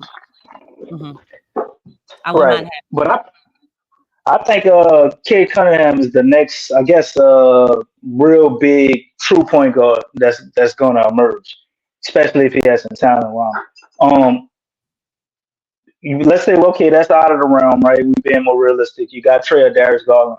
Next thing you need to do, man, I don't care if we get Jared Allen, Wendell Carter Jr., Jonathan Isaac. You need a center. One of those names, Nick Claxton. And on top of whatever center I get that can actually play defense, I'm going to have a stretch forward guy that could possibly play center too. You possibly could get him out of the draft. The little kid Ware from Indiana, like him a lot.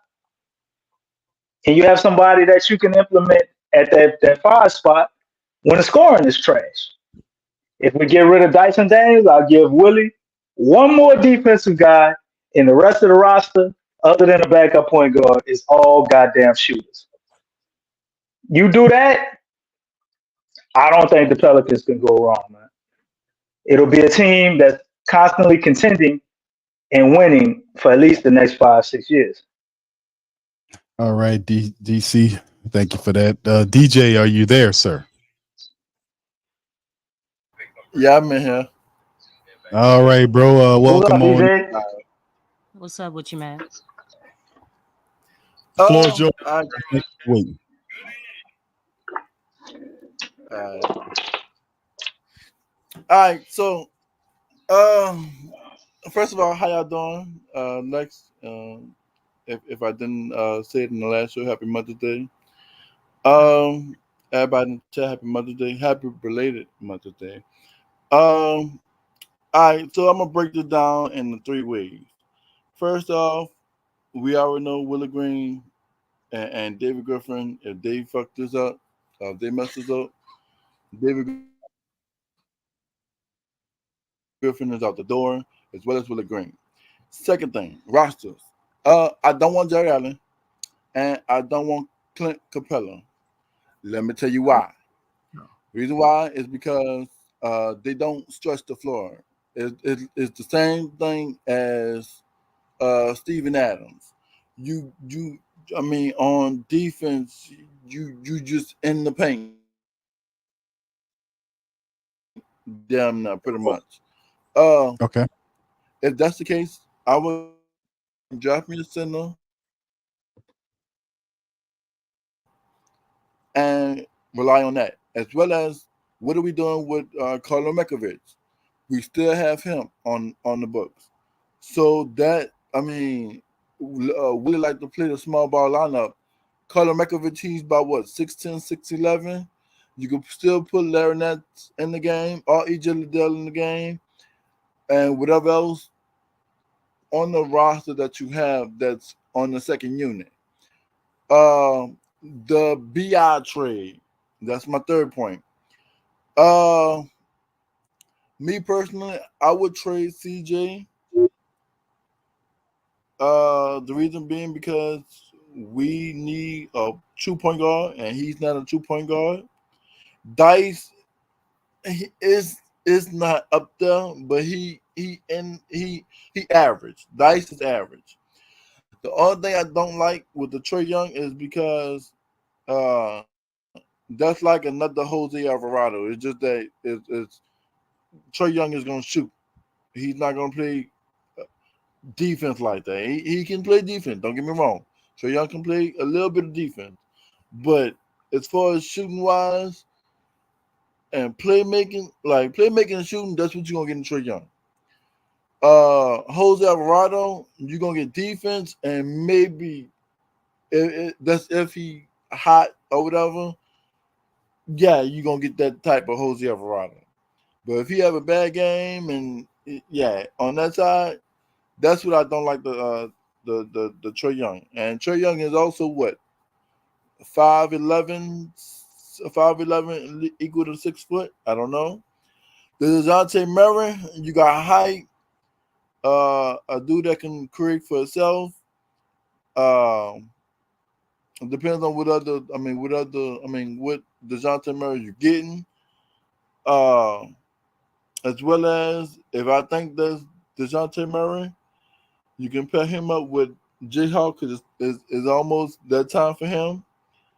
Uh, Trigger Trey, EJ Liddell, Carlo. I mean, I know y'all. I know y'all know that I'm big on the G League type of guys, but it's their time now. Uh, what are we doing with C. Brian? I know Matt Ryan and Jared Robinson, Earl Jr. I know he's probably gone. They probably gonna sign him to like a minimum deal, whatever case may be, because he can shoot too. Uh, who else we got on the roster? Let me see what else. Who else? I and Malcolm Hill. I don't know what they're doing with him. So it's a lot of stuff that they gotta do with this roster. Like I said, you still got Carlo Mekovic. He's in the G League right now. He in Birmingham right now. So if we don't do nothing with him, you're still wasting the draft pick. Same thing with EJ Liddell. If you don't do nothing with him, we still wasting the draft pick. The only pick that we got that we actually using is Herb Jones, Trey Murphy, Zion. Shit. Who else we got in the fucking draft? Yeah, I think that's it. Cause Kyra gone. Kyra done got traded twice since he done left us. See, that's it. That's a damn shit. All right, but yeah, other than that, I mean, as far as roster goes, that's what I'm at. Now with the draft picks, we do have the 17th overall pick and the 21st overall pick in the first year's draft. I mean, first round draft. What I would do is draft me a center, stretch five. That's gonna stretch the flow. Some like Christian Wood, because we had Christian Wood. Draft somebody like Christian Wood. Or the 7'4". I don't really want him because he's not gonna move like that. But looking at his the draft thing, whatever they go at the combine, it looked like he can move a little bit. I don't know. I would draft me a center and draft me either another point guard or another shooting guard, or possibly, since Najee Marshall, I think he's about to go, draft me a shooting guard / small forward and let him run like that. Now, as far as vet, what you get in free agency, that's all up on you. But like I said, if David Griffin actually messes Brandon Ingram trade up, or whoever trade we gonna do, I hope it's a good one. But if he messed this trade up and the season go, we get another year in the play-in tournament, it is over for Dave Griffin and Willie Green. I'm just saying, because we got too much talent pretty much on the team to not play in the play-in tournament. We was number one for about a few weeks, last two seasons. And we can't even get that. So that's my opinion. I mean, because the team that's in the playoffs, besides Anthony Edwards, I don't see nobody else beating us. I mean, not unless if you got Herb Jones on your team and Dyson Daniels on your team. But other than that, that's all I got. All right, DJ. Lex, you want to chime in? What you think, Lex? Do you see Willie playing young people? Huh? Do you see Willie playing any of these young people that DJ is referencing? Might need a little help there. Najee Marshall, perhaps, is not going to be here. What do you see? Hecky no. Okay. I mean, look, I'm gonna just stick to realism. Okay. Like we know what Willie's gonna do. He's expressed that he will not waver. He said that he's stubborn. He's going to stick to what he does. He did it with Trey Murphy. He did the same thing with Jay Houck. The thing is he's not gonna play the draft picks. He or the rookies, however you want to put it. He's not gonna play them. That's why we really need proven guys at this point. We need we wasting draft picks if you're not gonna use them. Yeah, so move them. That's my point. Like, the thing is, again, it's that delayed reaction. The team needs to be more proactive. Like, the thing is, holding on to the picks, guess what? Since then, the Lakers have made changes, okay? And the value of those picks kind of depreciated. The same thing with the Bucks when they went and got Damian Lillard. The value of those picks have depreciated. So the thing is, look, You can't continue to play hurry up and wait. What are you waiting for? What are you waiting for? While you're waiting, the whole league is moving on. They're jollying along. They're running along. It's like it's like the tortoise and the hare. It's like, okay, well, we got to a certain point. Let's sit down and rest. The tortoise is still going. Like there, at least with other teams, there's constant movement on getting better. With the Pelicans, look, there was no changes at all. Nothing during the trade deadline, right? You're not playing the rookies. Look at everything.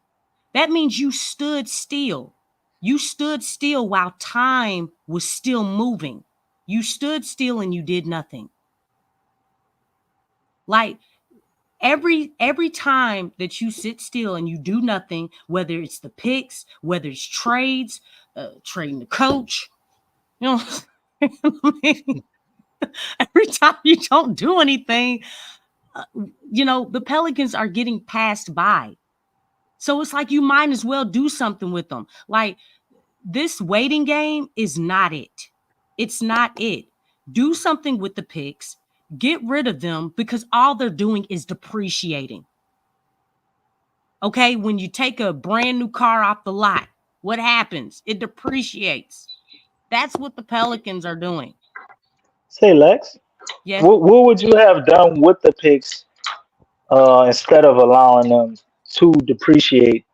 The ones we have now and some of the ones we wasted. I say let's just look back to last season. You don't want to go too far because it start getting crazy. Something instead of nothing.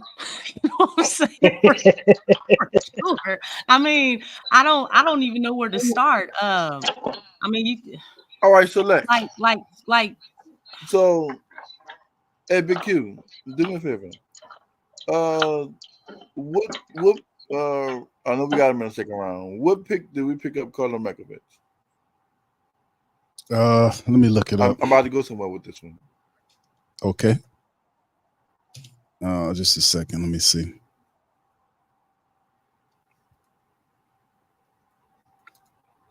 I think he was a late second round pick, if I'm not mistaken. Pick 52. So, second, what year? That was when we got Herb Jones, right? 22. Draft and stash. Good old draft and stash. 22, yeah. Pick second round, pick 52. And that does not Lex, the Pels. Okay, so Lex, my question is to you: what are you doing with that 52nd pick? Shoot, throw it in to get some proven pieces so the Pels can go to the playoffs. Well, we used to trade it for cash consideration. That's what we did the other 2 years. The thing is, look, are we trying to contribute? I guess that's the thing that we have to come back to. What is the goal here? What's the goal? To get our money and sell all the season tickets. But it's like, are you all trying to contribute to winning? And I'm not talking about regular season. Regular season, that's cool. Like, look, what the Pelicans need is beyond regular season at this point. Nobody respects the Pelicans. Where do you get respect from? You get it from the playoffs. That's where you get everything from. That solidifies like everything, like shoe. Like it's the difference between being a contender and being a pretender. And obviously, we know that the Pelicans are not a true contender. I mean, well, I knew we weren't going nowhere because when they signed Cody Zeller and they still didn't play the man. They played the man in trash minutes. Instead of going and get Carlo Mekovic, because he is a stretch five, and go sign him and run the small ball lineup like that. And you can still put Larry Nance in the game with Carlo Mekovic. Okay. Makovich, he didn't even play in the NBA. He hasn't even played in the NBA, right? Correct, because he got drafted. They sent him to overseas or whatever shit is in overseas. He played maybe one, I think 1 or 2 years in overseas, and he went to the G League. I mean the Birmingham, I guess, to get rhythm to the NBA or whatever. And we still have him on the roster. Like, he got picked by us. That's the same thing we did with Tony Carr. Like, we waited the draft pick on him. He went to the G League and we ain't see Tony Carr yet. I don't know where that man at. I mean, we wait to draft picks. I understand we have Sebron, we got EJ Liddell, we got Makovich. Truth of the matter, these guys are not even in the rotation, let alone some of them aren't even like legitimately on the team. But how can you say that? Like, because I know they get paid, but Makovich, he hasn't even played. He hasn't even been on the court for garbage minutes. So it's like, what are we talking about? Like, so as far we as need to sign him on the roster to see what you have. But my point, TJ, is Willie is not playing these dudes. He's not playing. He's not even playing Jay Hawk. Right. We can't even get to see Bron and EJ Liddell and Makovich because he ain't even playing Jay Hawk. He ain't playing his first rounders, bro. Is what she's trying to say, bro. Yeah, so, like you, because you're talking about these guys, but it's like Willie ain't playing these guys, and they ain't even on, and Makovich ain't even on the bench to play him. Mm-hmm. Yeah, because they went to go sign Cody Zeller, and he ain't stepping on the court yet. He's not playing. Right. I mean, it's like stand a chance or a chance of hell. I don't know what to draft pick all that. You Willie got his guys picked, huh? I don't know about what to say about any of those guys because they're not being played. We working on Jay Hawk like every single game. I mean, he got to play on his birthday. Happy birthday, Jay. For 4 minutes. It was 2 minutes. For 4 minutes. Oh, I thought it was 2 minutes. That's more than that. That wasn't even about his play, what he could give to the game. Like, you know what I'm saying? That was the fact that, hey, this is your birthday gift. Go play. Like he a little kid. Dog, he a man. Like, you know what I'm saying? He gave him a little bit of candy for his birthday, giving him 4 minutes to play. What he gonna do? What you gonna do in 4 minutes? Go shoot two times and get benched. That's exactly what he did. Oh my goodness! Get a lot of notoriety around campus. If I was on a college team and I never played, you might as well just kept him in. Like, dog, I don't need you to play players just because it's their birthday. That is so shitty. Lex, we got Molly about to come in here in a second. Before Molly comes in, let me ask DC a question, man. I won't throw this at DC before we get going. I know you back there cooking, fried beans, all this kind of weird stuff I hear. Let me ask you this. This is an article from Pelican Debrief. Shout out to them. 6 potential Pelican free agent targets with ties to Zion Williamson. And I wanted to kind of share this article with the fam. And this is number 5 on the list is Cam Reddish. Duke was loaded with talent in 2018, 2019. They were ranked number 1 for the majority of the season before falling to Michigan State in the Elite 8. It was only a fairy tale ending, but the Blue Devils had 3 players drafted in the top 10, including Zion and Reddish, 6'8" wing who struggled to live up to the hype in the NBA. He played for 4 different teams in 5 years. Primarily comes off the bench, played a career-high 58 games as a rookie. 24 years old, 5.4 points a game, 2.2 on the rebounds. He shot almost 39% from the field. Last year, he's likely declined the $2.4 million option. Could he reunite with college teammate Zion Williamson? He's a 6'8" wing. DC has some application. What do you think about this article mentioning as Cam Reddish is a possible bench player on the Pelicans coming up next season? What you think about that? I think it'll have about as much impact as all the guys that DJ was talking about in the G League. Really? You don't think Cam Reddish can make the team? Willie ain't gonna play. That's one thing he got, and he's cheap. That's one thing that he has going for him. All right. Willie is not gonna play a Cam Reddish. Okay, I He thought can't. That. but if he's it would but that'll be really solid for you. Though. You love I mean, that. it would be a solid. It would be a solid guy to get on the bench, but I don't see us signing him and doing anything with him. Like we need, man, the Pelicans need consistent be a production. replacement for Najee, maybe. But really show up. How that's gonna work? I mean, he takes it filling for Najee's spot, bro. I mean, that'll be a. Well, Dice got that on lock unless we trade him. Be in the trade when you talk about it. Trey going by itself would be awesome, and the Pelicans trying to fill. Well, I mean, Larry, you can get Larry out of here. I know that wouldn't be a choice of Willie's.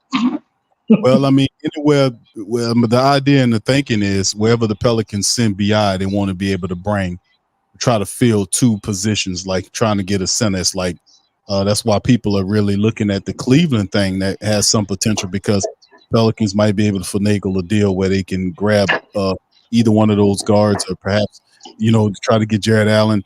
With Atlanta, it could be Trae Young or DeJounte Murray with a center, perhaps the backup center that we want, or depends. They're trying to do two things to kind of two birds, one stone type of deal. All right, but anyway, I only threw that in because that's one of DC's favorite players. That is not my favorite player. That's your favorite player because you the one who keeps religiously saying that shit for the last 3 years. Huh? I don't think people got on Shadyon Sharp. Shadyon Sharp is who I wanted instead of Dyson Daniels. I was hoping we were able to get Shadyon Sharp. No, I was asking you, what article does he have on him? I ain't want to throw it up, Lex. I knew DC was happy about the camera thing, and he gonna sit up and talk about not really. Kay Cunningham. Pull up one on him. But DC. No, because you don't believe that. Huh? But DC. What's up, DJ? I got a question. So right now, in this very moment, would you still rather want not Cam Reddish, Shadyon Sharp or Dyson Daniels? I still want Shadyon Sharp. See? Oh, okay. See, Lex? I told you. Dyson Daniels, yeah. That's easy.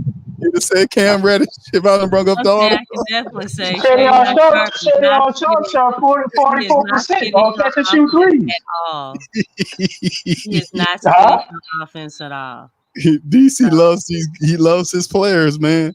He like DJ with the back of the end bench guys. That's DC got his core and guys. You know what, DJ? I commend you for that, but yeah, don't be like matter like Willie's not playing them. They're not in rotation and they're not on the team, even though they're getting paid by the team. Team is paying these players. I mean, that's just like Matt Ryan. Didn't they sign him to a 3-year contract or something? On a 2-way deal or something? Indeed. Is he playing? Damn. Did he play? Did y'all see him on the court? He plays the bench. He helps out warm-ups and Oh, okay. All right. Yeah. I just he was coming back from an injury, Lex.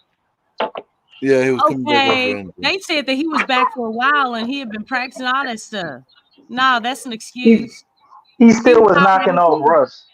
He was already healed. Look, you remember when Dyson came back against the Boston Celtics? How about Larry Nance? Yeah, he just came back from a meniscus tear. Okay. How about Larry? First came back. What Defense don't rush, Lex. And we didn't need him for his offensive kick. Look, but all I'm saying is that if Dyson was ready, so-called ready, all right, so was Matt Ryan. Okay. We got a couple more people in the chat. Don't worry about it. How y'all doing? Maybe Willie a Saints fan. I see you, PK. Go Falcons. No. Maybe Willie a Saints fan, and that's why he won't play Matt Ryan. He does not like New Orleans. He don't even like the Pelicans. I'm just saying. The dude shot 50% from 3. We couldn't hit a 3 to save our life in the playoff game. Did Willie want sub him in? No. Then he got why else wouldn't he play him? Then he got hustle in him. That's the crazy part. Why wouldn't he play him?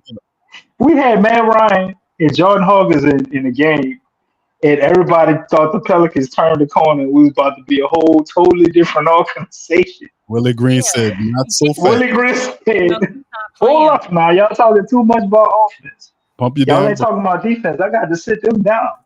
what? You know how like people are like you'll win by like 1 point, and then coaches go back. It's like that's not good enough. We won it, by 1 point. That ain't good enough. Willie look at when we went by 30, and he said that ain't good enough. We should have held the team under 90, and we should have won 101, 95. That's how you look at the game. I don't think he looks at it like that. You know what? No, you got a point there. That is a checkers. Come on. That's a checkers. We didn't have enough force, even though we won by 25. I think the little dude just be happy to get tired of that word. That word force and credit, man. I can't take credit. No more. Well, it neutralizes your word, Lex, which is violence. Thank you. Oh my goodness! Hey, they had James Borrego in the locker room. Violence saying after the Dallas game, he said, "That's what I like to see out there. We play. I saw with violence." I said, "Man, look at Lex." Y'all, man. That's what the team needs. It ain't peace. It ain't peace. You know what I'm saying? Look, I'm telling you, man, these good human beings, the compassion, the joy, that ain't it. This is basketball, man. You step on that court, man, it's war. There is no peace. There is no peace. Spoken like a true warrior. Yes. Hey, man, you got a battle out there, man. Marley, we got Marley and Marley Mall joining the chat and Lock Greatness. Thank you guys for being patient. Marley Mall. Mr. Magic Marley Mall. What's up, Marley? How you doing tonight, sir?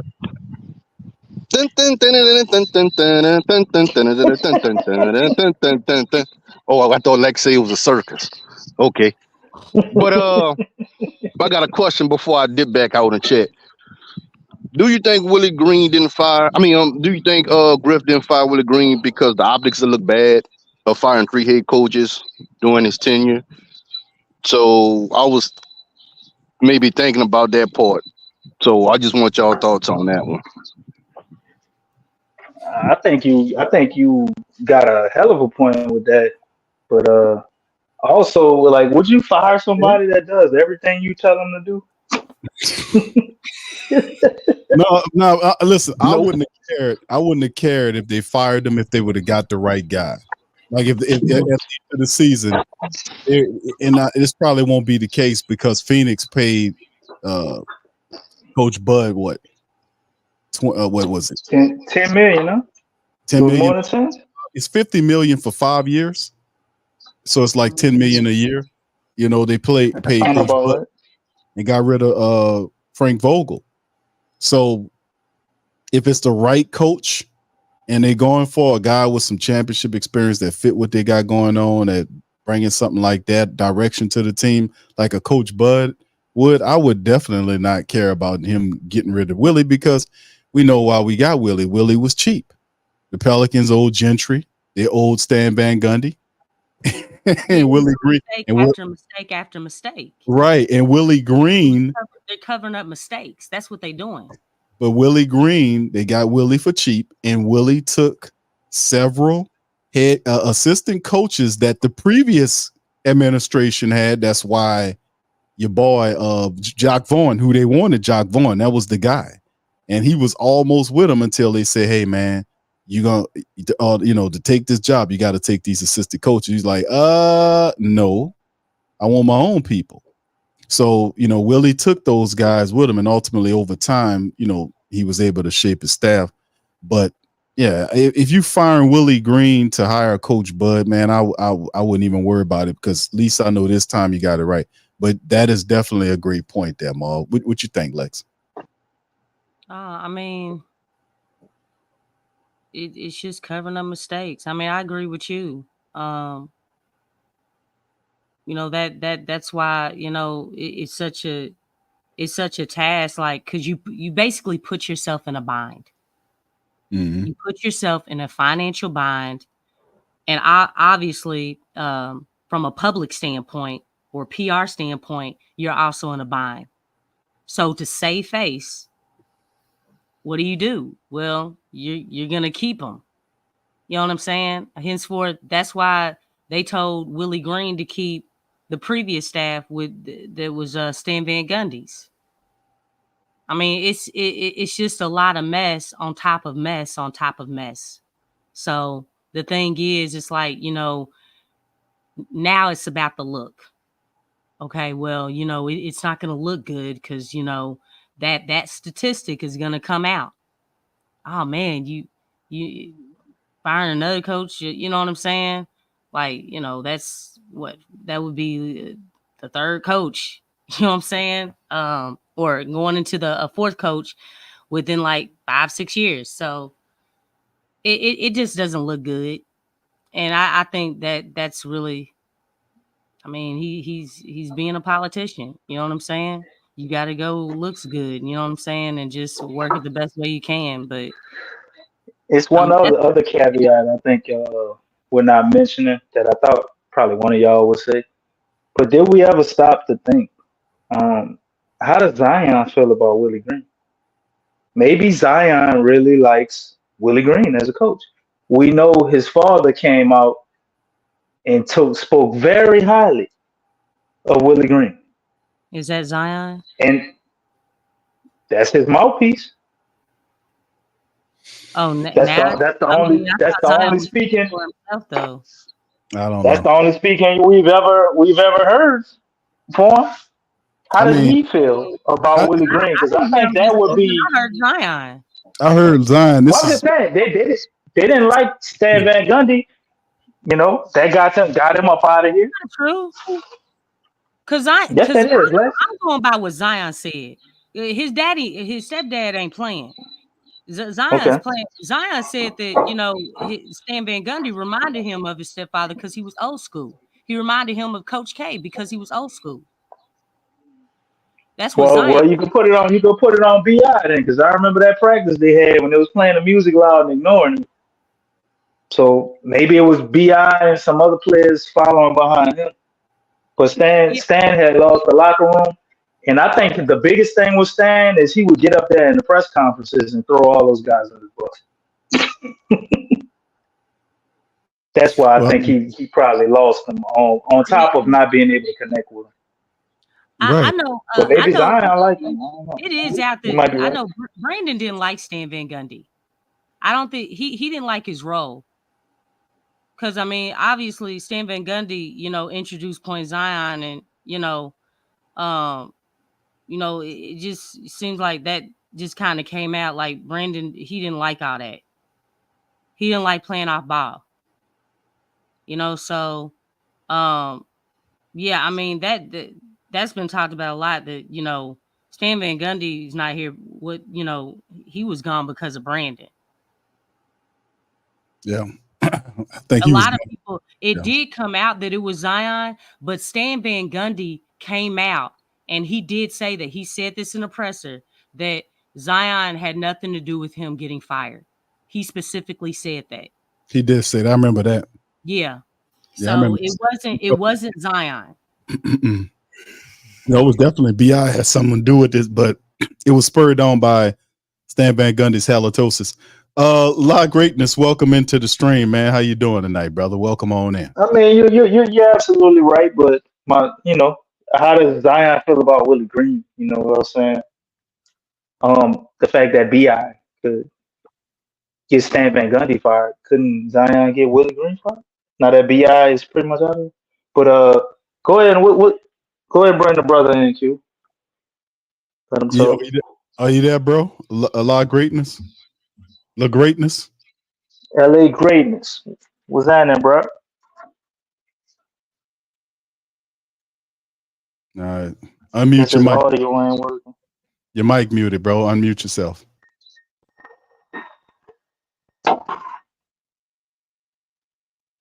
La Greatness. Are you there, bro? I think it's LA greatness, Q. LA greatness. All right, DC, I'm gonna let you read the articles. Read the articles. Man, we ain't got nothing but emblems floating around back there. Well, I'm about to put an article up on the screen. I Go want you ahead, to put it up. Okay, And here send we me go. them binoculars over here so I can see. Here you go, DC. Here go the article right here, brother. There it is, right there. 6 potential. Ooh, I can't even read the headline, man. No. Here you go. I'm about to superimpose it for you so you can see. There you go, DC. There you go. Now read it. Bro. Go ahead. I need it bigger. Okay, here we go again. Here you go. There you go. Bigger. I need it bigger. I still can't see.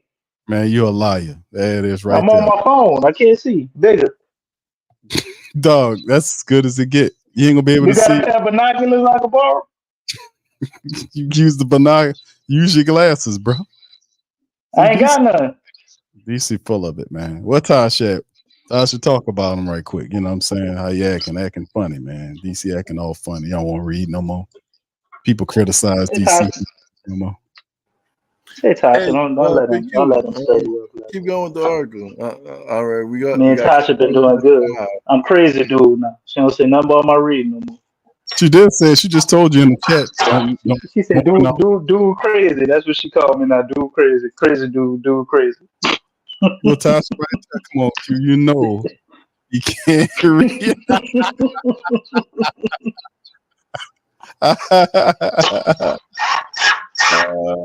Big Q, go ahead on with the article. I want to see Cam Reddish at 5. Who else?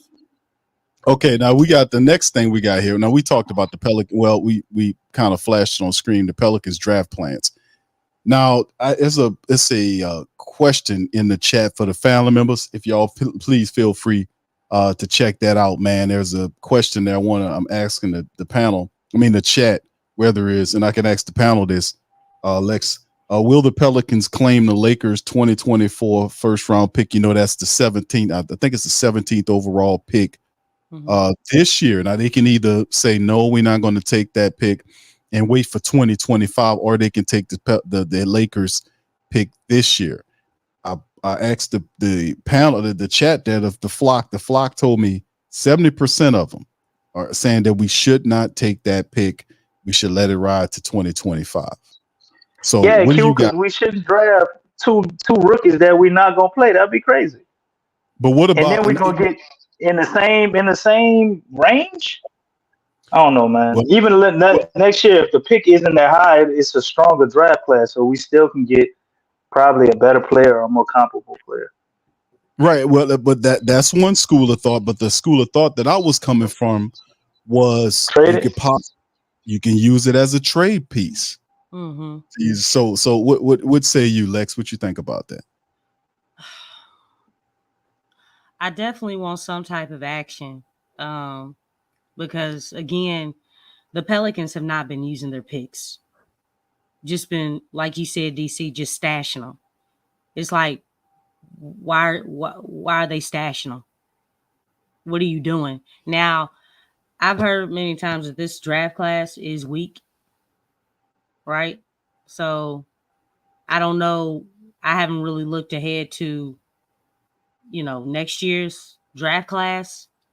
I know top heavy, they have a few guys that are pretty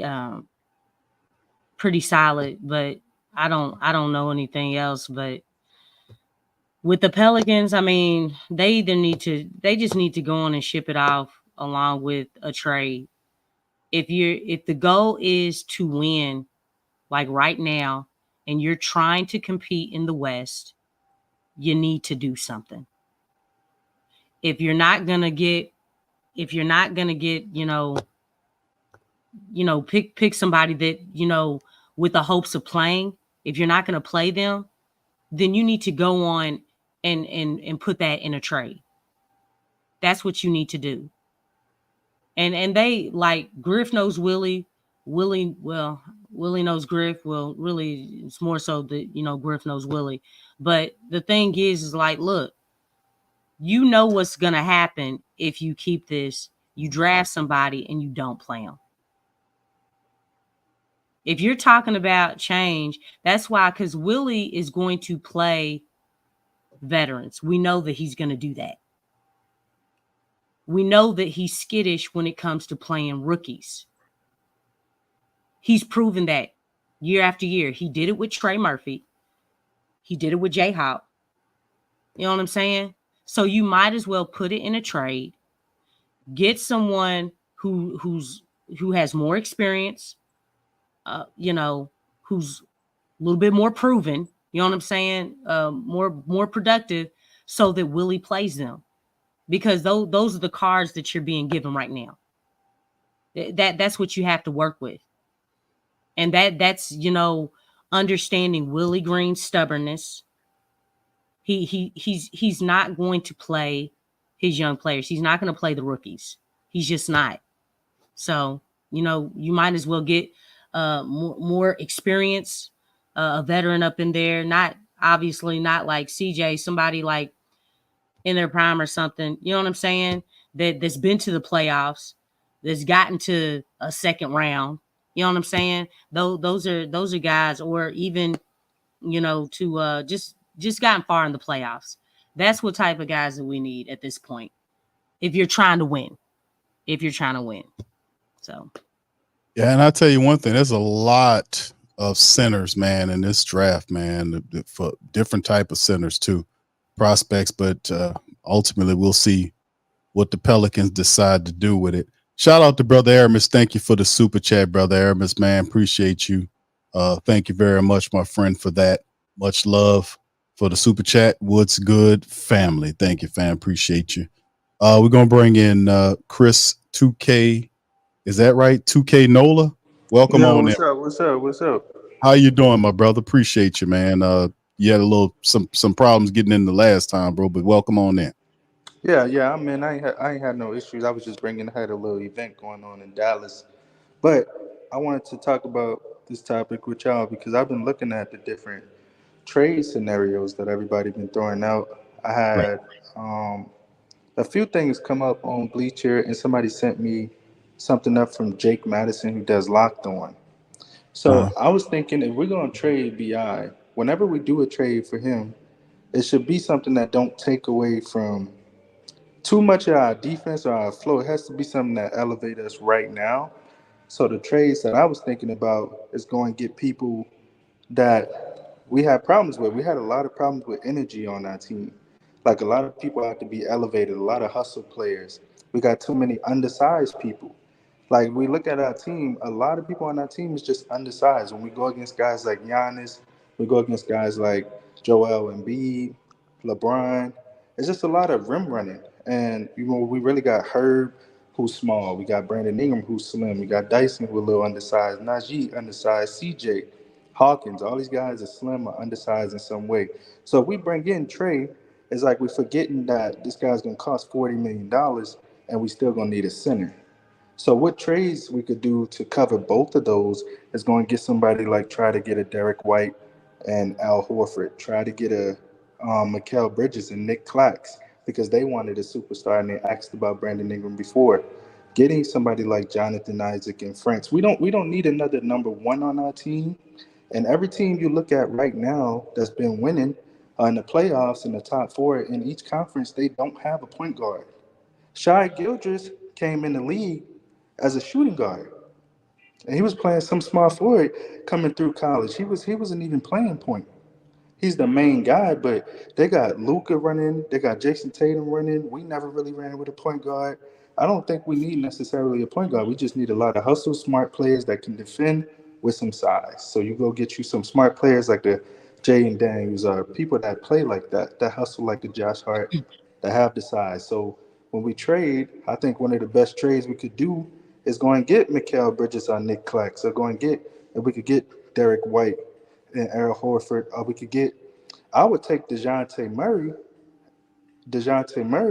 and Clint Capella from Atlanta before I just do Trae Young by itself. Because the last playing game they had, DeJounte Murray had 30 points, 7 assists, 7 rebounds.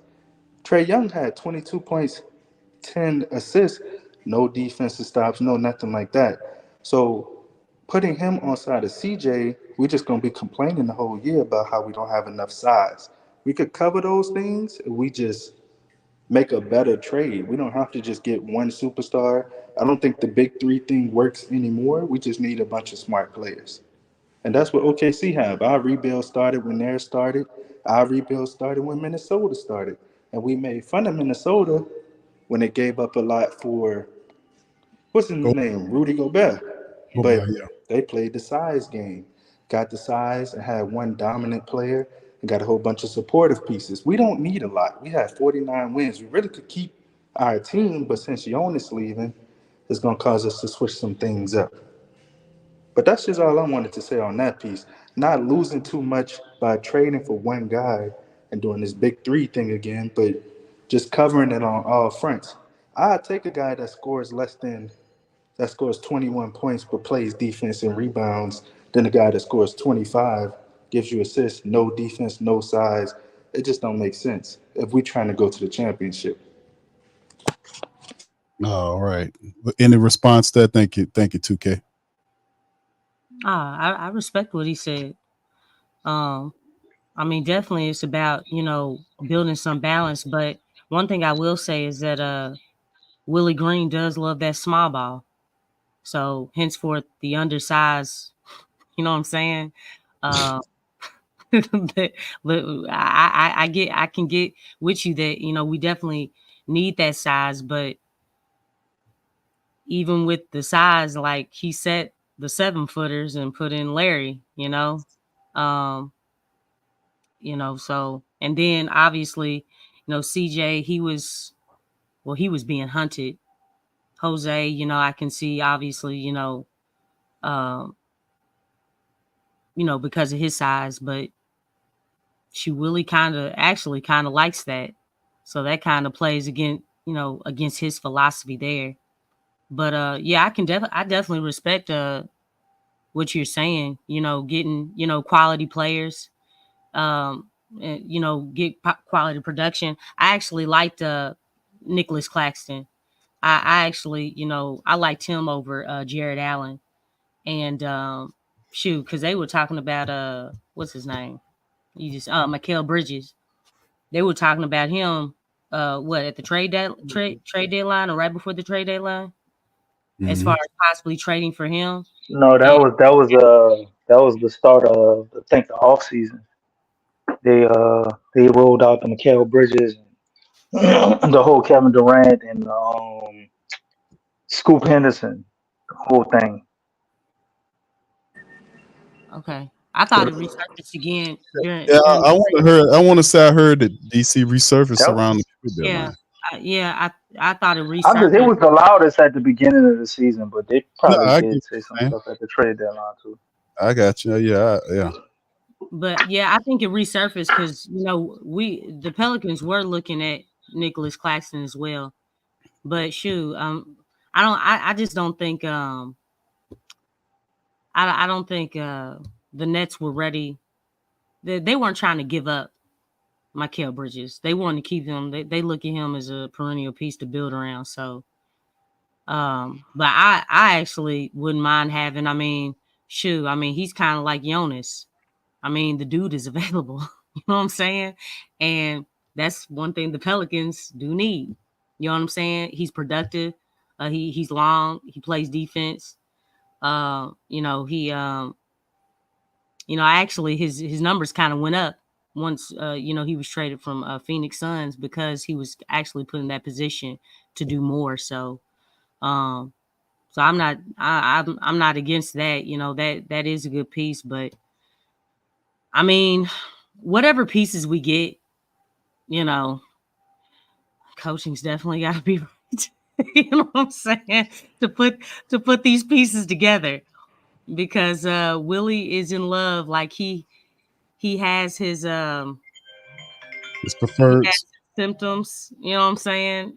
He has things that he likes and he doesn't go away from. So that makes a world of a difference.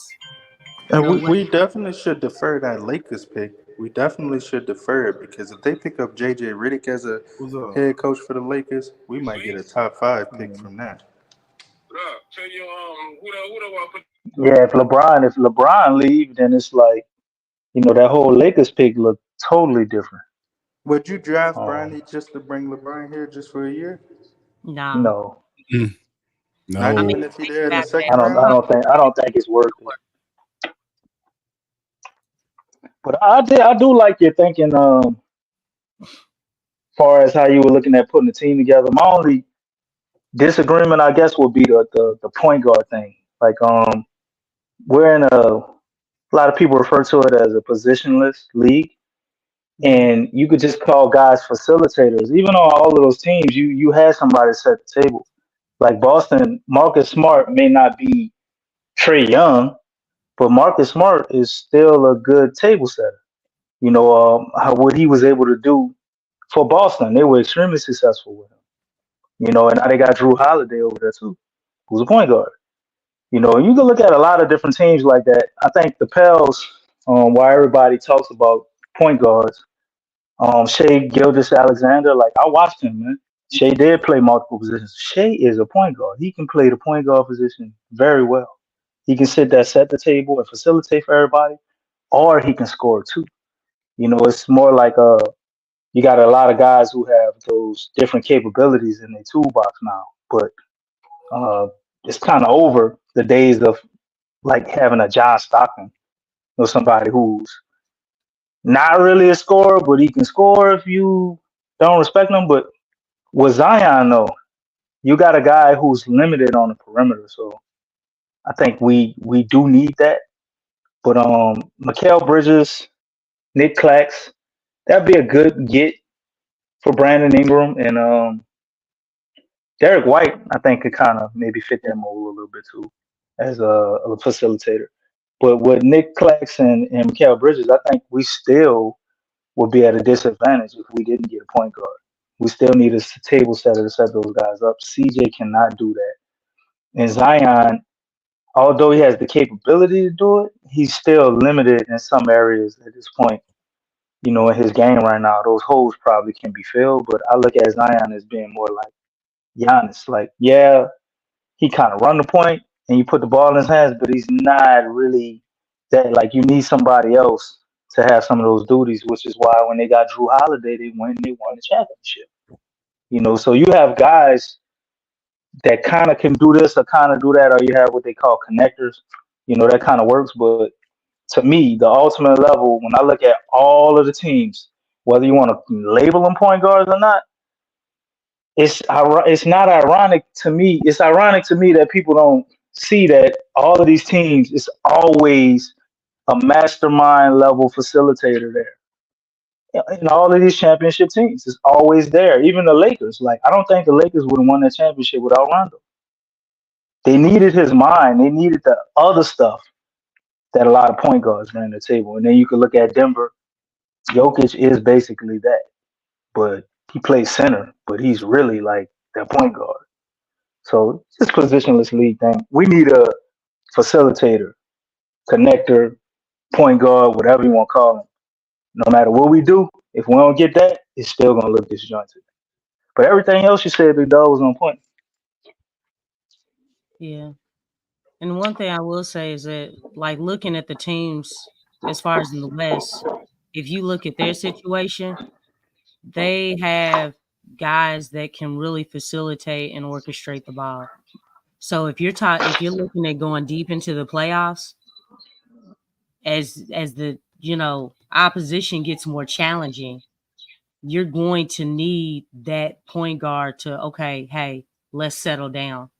Let's focus. Like the T Wolves, they have Conley. Like DC said, Denver has Jokic, but they also have Murray.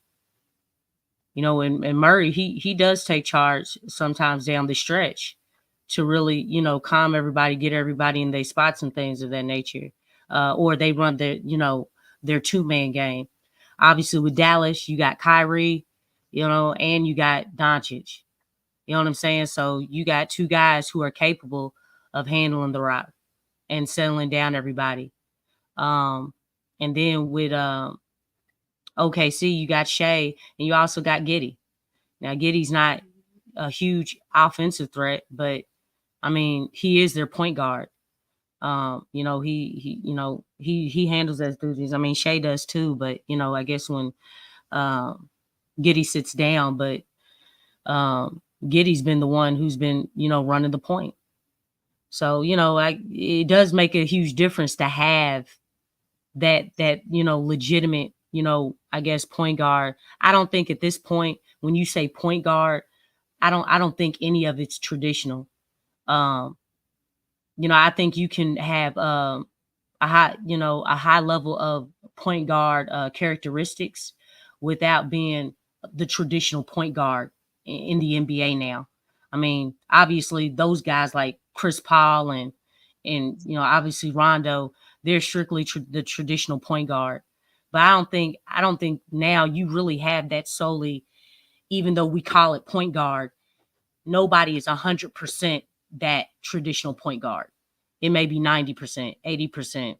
You know, as long as it's above 50, I think it's good enough to settle everybody down and get into your sets and to facilitate. So, you know.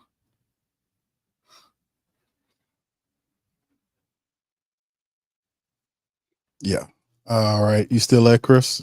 That's what you had, bro? All right. I think that's he chimed out. DJ, you still there? He probably went to sleep. Oh, goodness. Like clockwork, huh? All right. Well, anyway, fam, listen, man. Shout out to the fam, man. Thank y'all for being here. Please feel free to hit the like button, man. Hit the subscribe button if you're not a subscriber. Feel free to share the show, fam. We up in this thing, PPR, 2.5 hours in.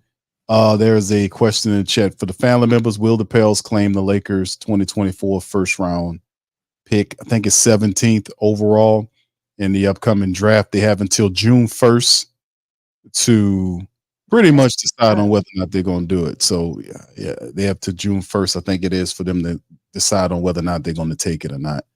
And like the reason why I ask is because, you know, like I was saying, you know, do you use it now as a trade piece? And like DC and Lex mentioned, I think DC was the one that said that they're not attracting any superstars here. They're going to have to use, you know, resources or assets to gather the player that they want.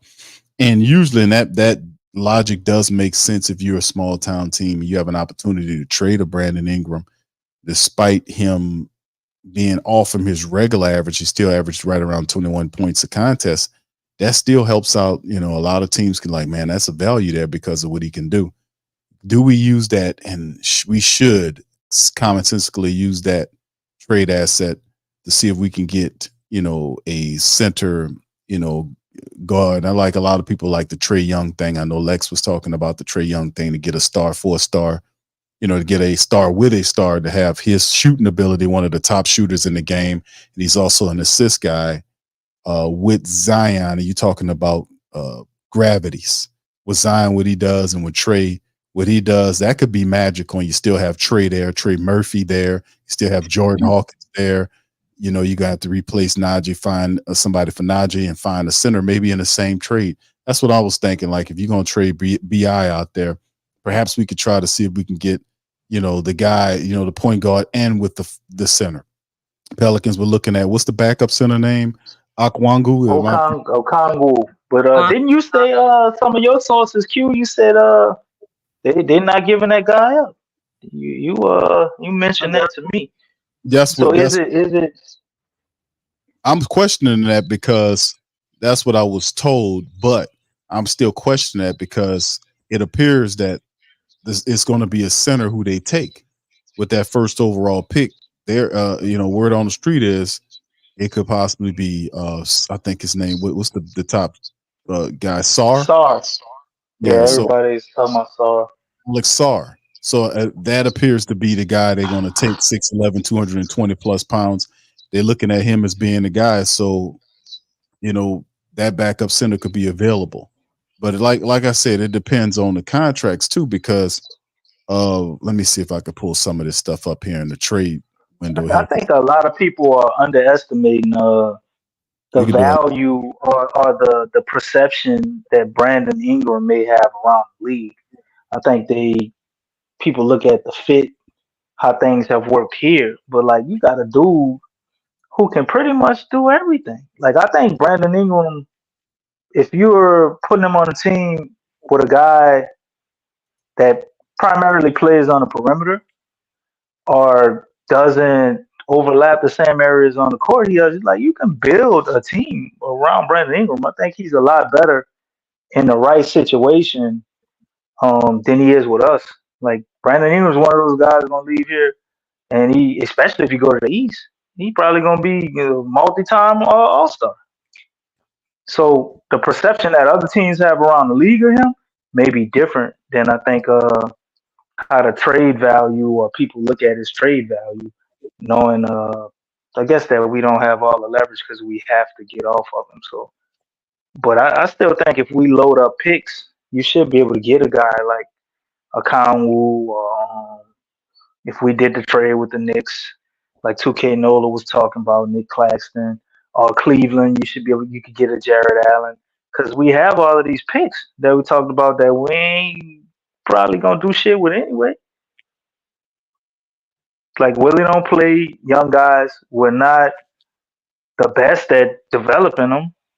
Mm-mm. So why are we holding on to them?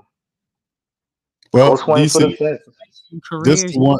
Well, this would be classified as a swing for the fence move. You get Trey Young, one of the top in the game, and you get Okongwu, the center that they wanted to get, during the season to get the guy that they wanted for BI and Larry Nance. Now, according to fans poll, they're saying that this equate, according to their metrics, is 2 more wins for the Pelicans in the upcoming year. So, I mean, I just pulled this one off and threw that in there. And these are players that they're showing some interest. So, I mean. Do you think they do a sign and trade with Jonas? I think that's possible. Because, I mean, we can get something for him, too. Because, I mean, there's some teams that could use a veteran big man like him. How we all? Well, I ain't gonna get into the Offset and CJ thing because I don't know. I ain't gonna get into CJ. I think is a deal that doesn't. I don't think he comes about till like the middle of the season, All-Star. Let's say, yeah, like we gonna kind of keep our ear to the ground and see the next player that's coming up that we could probably pounce on, and then you move on from CJ, or you just ride the CJ train out and Hawk steps right in. Because Hawk, to me, can fill the role of CJ. Hawk is a pure shooting guard. His game is more than just His game is more than just shooting threes. He can create his own shot. He's not he ain't Trey Young or nothing, but like he can get his own shot off or create his own shot. He can dribble. Like he can actually facilitate a little bit, but he looking to score. He's a pure 2 guard. So CJ might just be addition by subtraction, man. Yeah. We might just get a pick here or there or we might have to give a pick to get off his contract. I think a lot of whether we trade CJ or not has to do with how Jordan Hawkins looks. If Jordan Hawkins comes in with his minutes out there with Trey and Zion, and when he get the run with them and he looks amazing, CJ out of here. That's how I see it. Or maybe they just keep him this last year, ride it out, and just let him go wherever he want to go. Yeah, I just don't feel like he's the right veteran for the team. I would like. Ain't the right veteran for no. He's the right veteran for the NBA. He really is, man. I mean, he showed his colors as soon as he came to the team, talking about he wanted to utilize his journalism degree. I'm like, okay. Like that, Alex? No, I didn't. That was a turnoff because the thing is of what JJ Redick had just did. You know what I'm saying? And that wasn't too far long ago. So, I think he saw opportunity in other ways. I know he talked about, hey, he specifically. You ever ask you a question why he said he specifically wanted to come to the Pelicans? If you really think about that, he said, man, you see, he put it on Brandon Ingram. and Zion and talked about the talent we had, and with those two guys, we're building something special. And Yeah, that was he the felt cover. like he was the missing piece and all of that. That's what he Yeah. said. Well, the octopus fell for it, so Yeah. Did he Well, fall for it, really, CJ Q? didn't Or have does a he know bad exactly what CJ doing? I mean, CJ didn't have a bad season at all. His No, he season didn't. wasn't bad at Not all. off no, he ball. played well, not not but statistically, on but big I think games, on the biggest stages, he didn't do well though.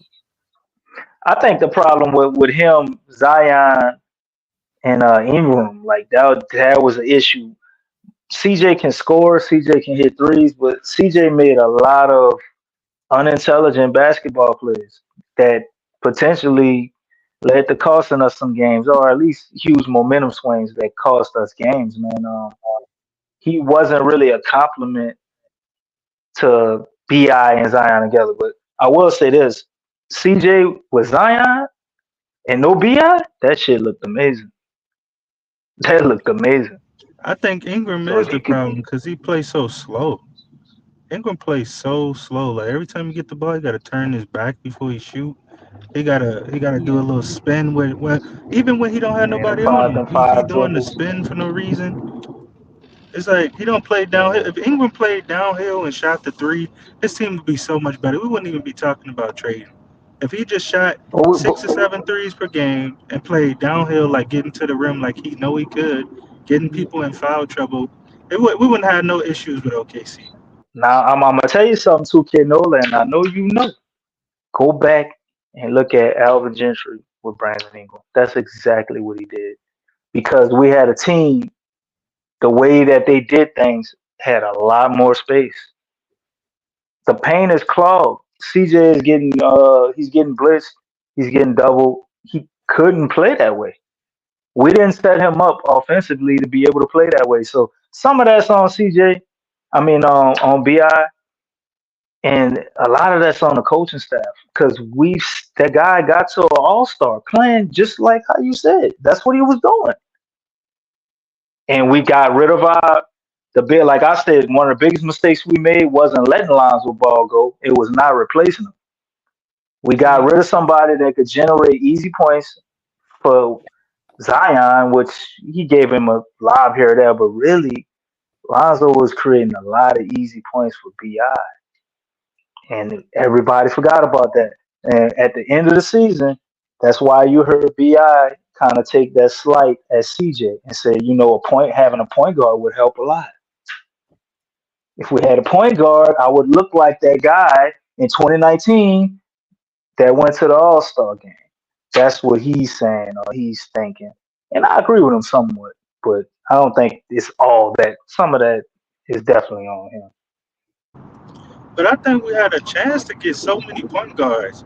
We had Kyrie Irving was on the board, Donovan Mitchell was on the board at one point, and all Yeah. of these teams called about the Pelicans, asking what do y'all want to give up, and we held on to players that we didn't even use Yeah. and didn't use correctly. I didn't work with the system that we had with Van Gundy or Coach Green. And Yeah. right now, I, Coach Green, his biggest problem is adjustments. Like he just can't make in-game adjustments. If you No. see somebody locking up Brandon Ingram all day, that one screen not working, send 2 screens. Like y'all arguing over getting you the ball, we get you the ball, you can't do nothing with it. And when I watch the Mavericks play OKC, it's like this was what y'all made Lou Dort look like a All NBA dude. Got Yeah. OKC fans telling He me was we put way better Brandon than Ingram in a Herbert. torture chamber. I was like, what? Why is Ingram playing like that? Like he made Lou Dort look like Lou Dort was one of the A best superstar. defenders in the Bruce game. Bowen. like I'm one of the only people saying this, but just like I said after the Thunder series, go back and watch when we played the Thunder in the playing game. Bi was having his way with Lou Dort. He obviously was not 100%. He wasn't 100%. On top of us not putting him in the best situation to succeed, he couldn't go out there and do his little ISO ball heroics. He needed some help to be able to succeed, and we ain't do that. We ain't do that. So dude came back from whatever injury. I think he was still banged up, obviously, but he still should have done a lot better than what he did. And I think him being upset and pouty and all of that also led to some of the stats. I don't know, maybe at some point he didn't give a shit no more during the series. Do, But do Well, I we've y'all think not think watched Hawkins mean, finna go, BI, Chris? they were any. huh? Do you think when We teams watched BI get handle Lou physical Dort with though. Pelicans, the Pelicans as a whole do not do well. And just that's been proven. That's something that's around the league. They can't they don't want to get physical. Like Brandon's really not a physical type guy. Like he's more like finesse. I mean, and then not to mention, I think a lot of times you should not be taking tough shots every time down the floor. That's crazy. That's crazy to take a tough shot. Like I really hated like hearing that. Like every time he had the ball, oh, that's such a tough shot. You should not be taking tough shots every single time. And I think a lot of those tough shots, he was actually contributing because he would step inside the arc, taking those 2 dribbles because he didn't want to shoot the 3. And, Lou Dort was right there, right underneath him. He didn't really utilize his size against him. It's like, dude, you're long. You're very long. Lou Dort is how tall? 6'5", I want to say. Yeah, it's like I don't know, man. I mean, the problems that he was having, whether he's hurt or not, you know what I'm saying? You still have your length. You still have an advantage. And I just I thought he was shooting too many fadeaways, man. Go into the contact. You were going away from the contact, which actually helped Lou Dort play more physical with you. You're playing into Lou Dort's hands. If you go straight up instead of leaning back, just taking that fadeaway, it makes a huge difference. I would have went up into that stuff, man. They would have had no choice but to call it. Go up into that dude. But it just came across like he was skittish about that. But I think that would have worked more on his behalf than fading away and shooting those tough shots. But shooting a tough shot every single time down the floor, that ain't it. And that's been a problem with the Pels anyway. It's hard, like shots are just hard to get. Like, you look it down on the other end, other teams are able to get easy layups, wide open shots. And it's like, golly, y'all, like, why are we making the game hard? You know what I'm saying? I don't know. And it could be, I mean, the play calling, obviously, Willie Green didn't get creative on the play calls, but just with the natural flow in the body. We can't, I know it's not an excuse because they still could have done a lot better.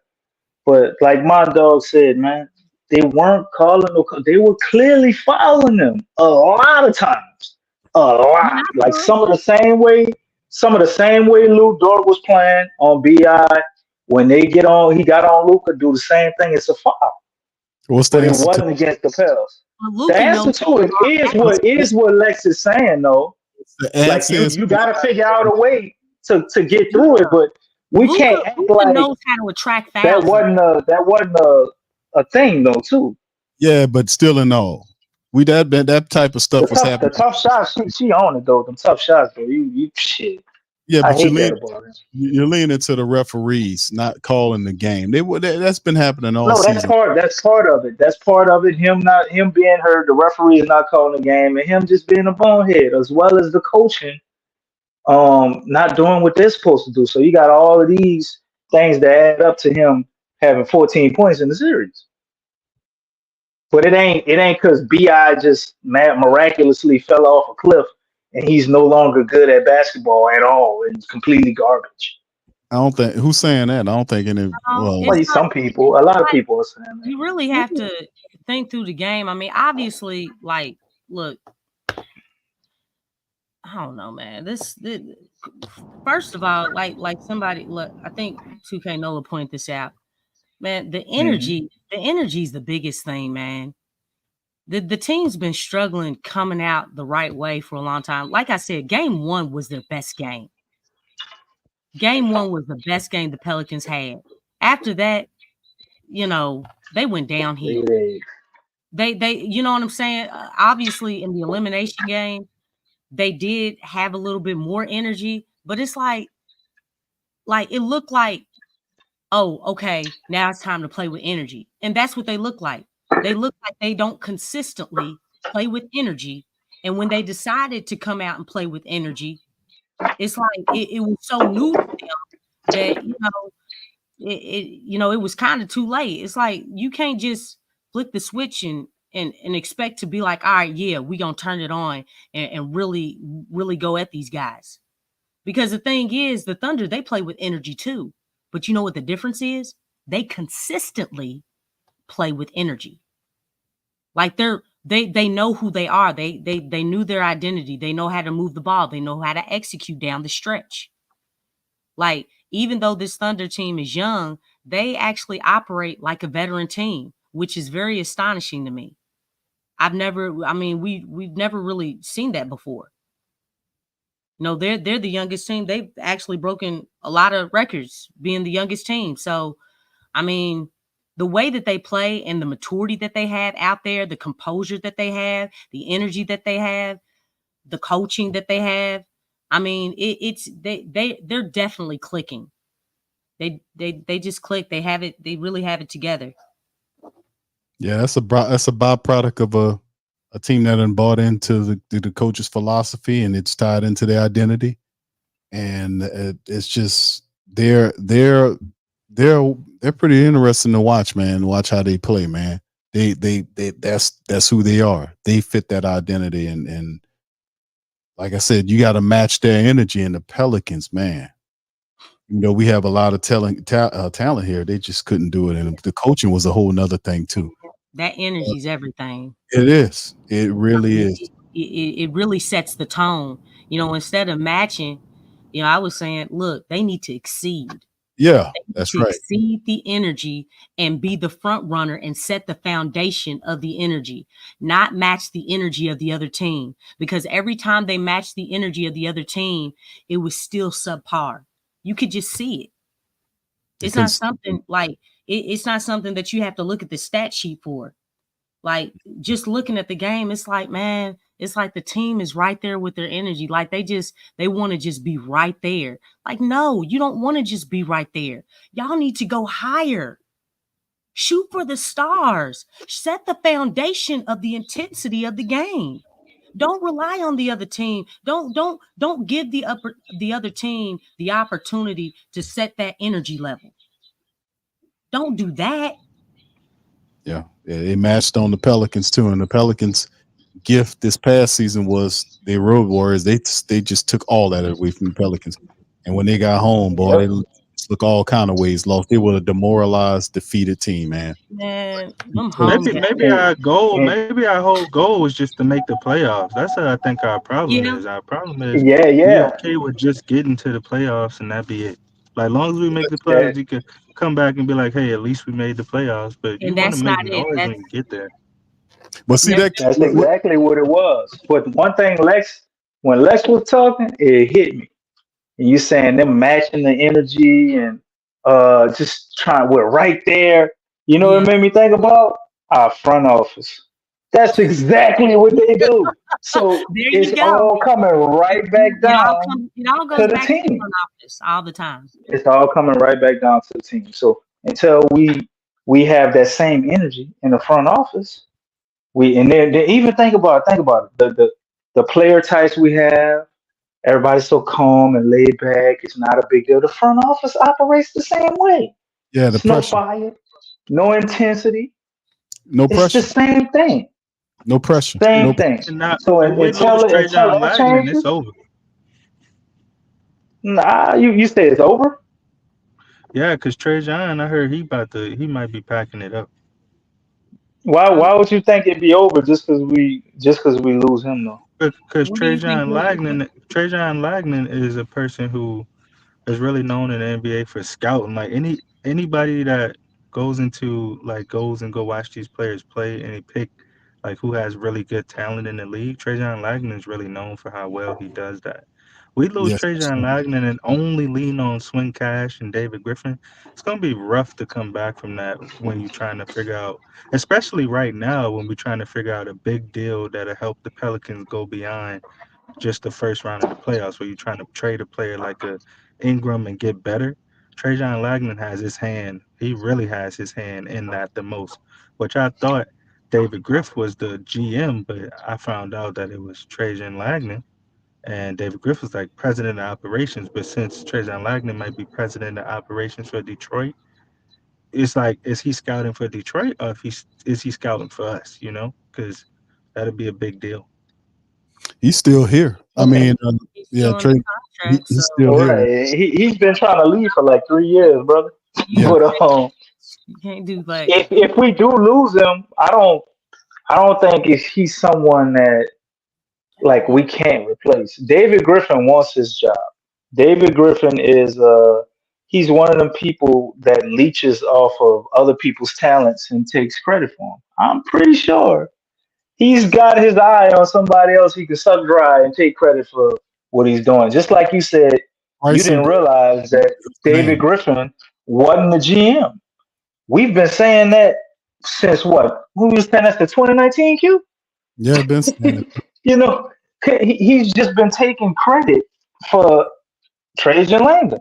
But when this team does things, and you go back and you look at his track record, you go look at Phoenix, you go look at Cleveland, it was blatantly obvious to us picks and different things that was forced upon the team because David Griffin threw his weight around. Now, what I do give him credit for, that's obvious to me, is his doing is the trades. I don't think Trajan Langdon so much has the control over that aspect. But drafting, like most of the guys we got, you can look at them and tell because you just go look at the teams that Trajan Langdon's put together in Brooklyn. And a lot of the guys we drafted, they follow a similar template. A guy like Tyra Lewis Jr. didn't fit that at all. That was a pick strictly forced upon by David Griffin. Passing up Darius Garland, trading back to get 2 more picks to get a center that don't fit with Zion. You could clearly see that Trajan Langdon didn't have nothing to do with that. yeah. So he does do some things, but you can tell what's Trajan and what's not. And if he loses Trajan, man, I guarantee you, he already got his next guy set up. The guy got great ideas that he can suck dry. You see the guy on the screen. His name is Bryson Graham. He's an assistant general manager with the Pelicans right now, and he's even more quieter than Trajan Langdon. Been molding him for years, huh, Q? That's what he do. To suck him dry. They think it's a joke when I call him an octopus, y'all man. see why I keep saying that calm, cool, and collected personality and it ain't working. Man, like we need some other personalities within this organization. They too much of the same. You don't have no flavor. It's like a basketball coach. That's like It's like a basketball coach. The same type of picking every day. It's a basketball cold of them drinking on some intoxicated lemonade where everybody's cool. Man, we all family, guy. We're all right. We're going to be. Wow. Is James Harden on the board? That kind of made your skin crawl a little bit big. I know, but think about it. Damn. You're a basketball coach, man. It's all about love, man. It's not about violence. It's the force. Oh, Lord. The force. The force.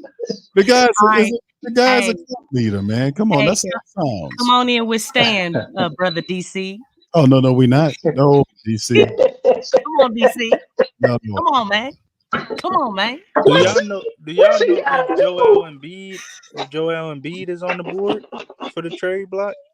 What'd you say? Do y'all You know say if Joel Embiid is on the board? Walker Kessler on the board?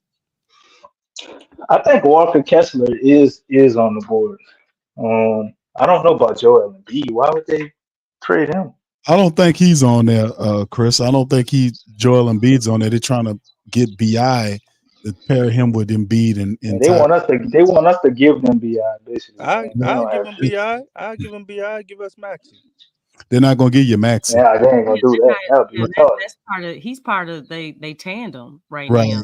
They won't They BI. can't do that. Guys. Yeah.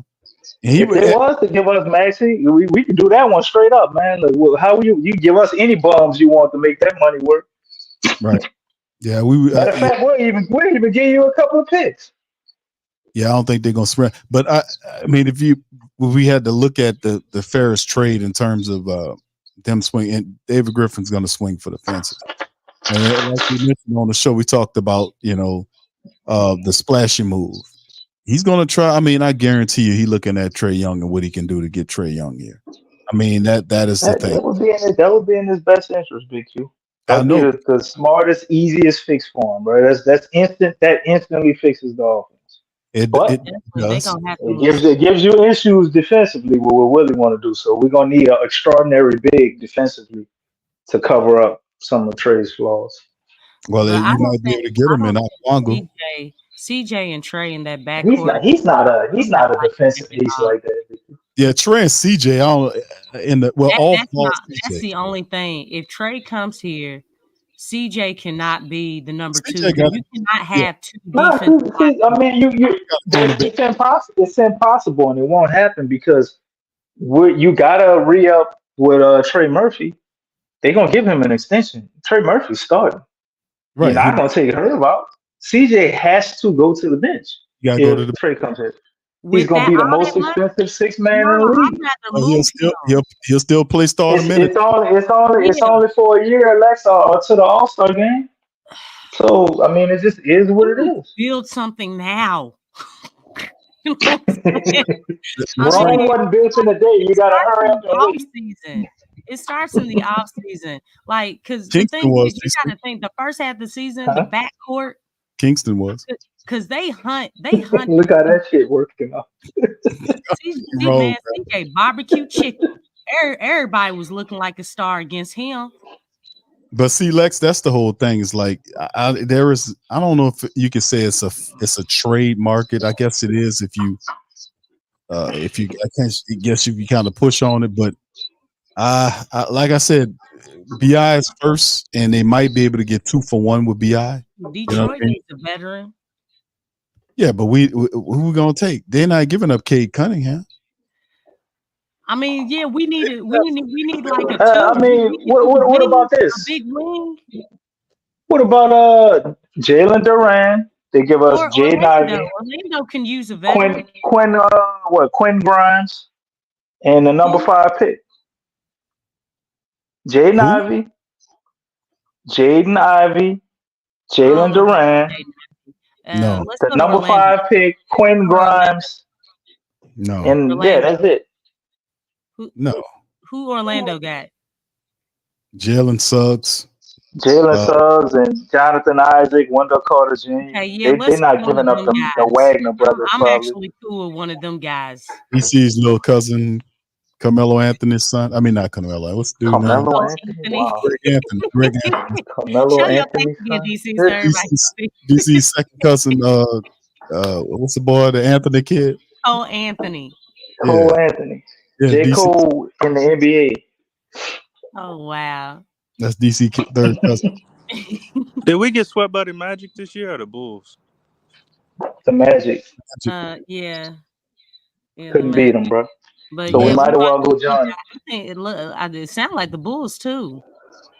The Magic. Did we get swept? We got swept by the Bulls too.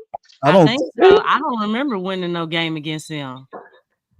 None of those games were important. I don't remember Bulls games. I remember Kobe White tearing us a new one.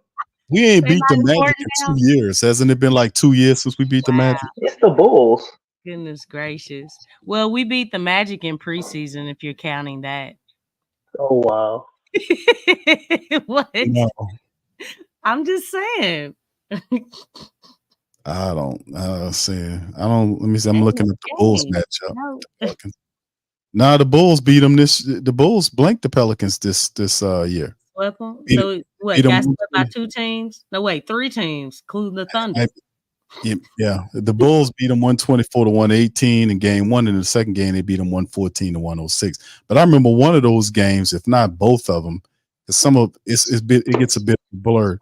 With Chicago, we fumbled that. I think it was the last Chicago game we played. We had that game. We fumbled. Yeah, that's definitely one of them fourth quarter losses. Yeah, I remember. I remember that game, man, because I remember Pelicans had. It wasn't a pretty memory, Big Q. Yeah, I know that was the one I was really upset, man, about that one. I was like, man, we had this damn game and they let it, get away because they had like 30. They scored 36 we have and we let them go. It was quite a few of them, but I remember that horrible statistic about the Pelicans. 0-20. What is it? 8? 26 or 27. Something like just make it 0-30. So. Yeah, but losing games in the fourth quarter, man, that's just ridiculous, man. I mean, that's something where we really need to focus on coming into the season. I'm cool. I'm cool with just rounding it up to 30. Shut up, Jerry. They don't even address that shit, man. Them guys don't even talk about it, man. I wish the reporters would ask the right questions, though. They wouldn't be reporting next year. This ain't Philly in New York, man. They'd be penalizing them dudes for telling the truth. I'm telling you, I've been saying that for a while. I've been telling people that. That's why they can't tell the truth, because when they do, as milquetoast as it is, and as much as we hate hearing it, when one of them finally comes through and asks us tough questions, you don't hear them no more. What's the name of that reporter? Remember he asked Sean Payton some tough questions? We ain't never hear none of that shit again. One of the Mackle boys did that. You remember that? Yeah, I remember that. Every time they had somebody that come through and challenge them, they get them out of there, because you got like ownership is just kind of lets a lot of these guys do what they want to do. Like David Griffin and the rest of them, they get to just run the whole thing and do whatever they want to do. You know what? And that's why just the growth of this organization is always going to be a disparity, because if you're not trying to address the issues and answer those uncomfortable questions so you can get to the root of the problem. You know what I'm saying? Like it's going to be the same thing, but that's what the problem is. It's like everybody wants to stay in that comfort zone and be cool and collected. And what you think? What you expect out of a basketball cult, Lex? What you expect they're gonna do? You know what? I'm pretty sure Willie Green. Mainstream media, says the things that they said. Even what's that one dude? I forget his name, but he's the guy who was talking about when Zion was drafted, when he was bad talking the Pelicans and like how nobody wants to come here and it being a basketball town. You all remember that interview? Oh, I forget his name. Right, I know you're talking. He's a regular on ESPN. Kendrick Perkins, not Perkins. No, he's a white guy. Oh, damn, what's the white guy? I know who you're talking about, man. I have his face in my head, but that ain't Legler. Was it Tim Legler? No, not Tim Legler. But he was going on a rant as far as Zion not wanting to be on the team and they took them guys. They took them guys' credentials. It happened to the Boot Crew media. Got their media search taken. See, and that's what I'll be telling family members, man. It's like it was like promoting Big Q. That's crazy. So they took their credentials just for asking real questions, man. I mean, but the thing is that there's a huge problem, though. You get warned, and they don't from you. You just when it's time for you to go down there and get them renewed, you get kindly turned down. No, thank you.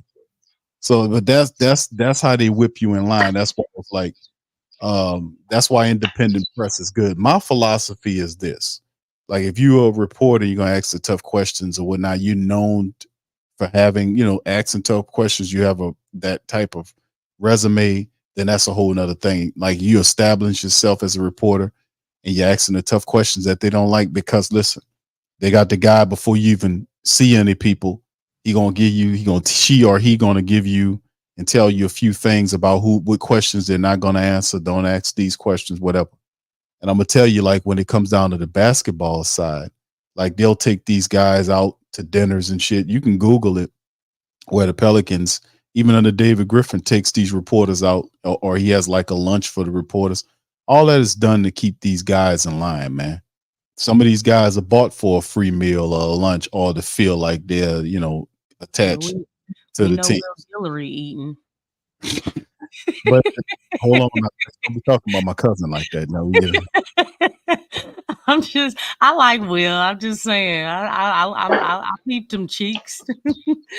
Damn, hold up, let's. They're pretty puffy, man.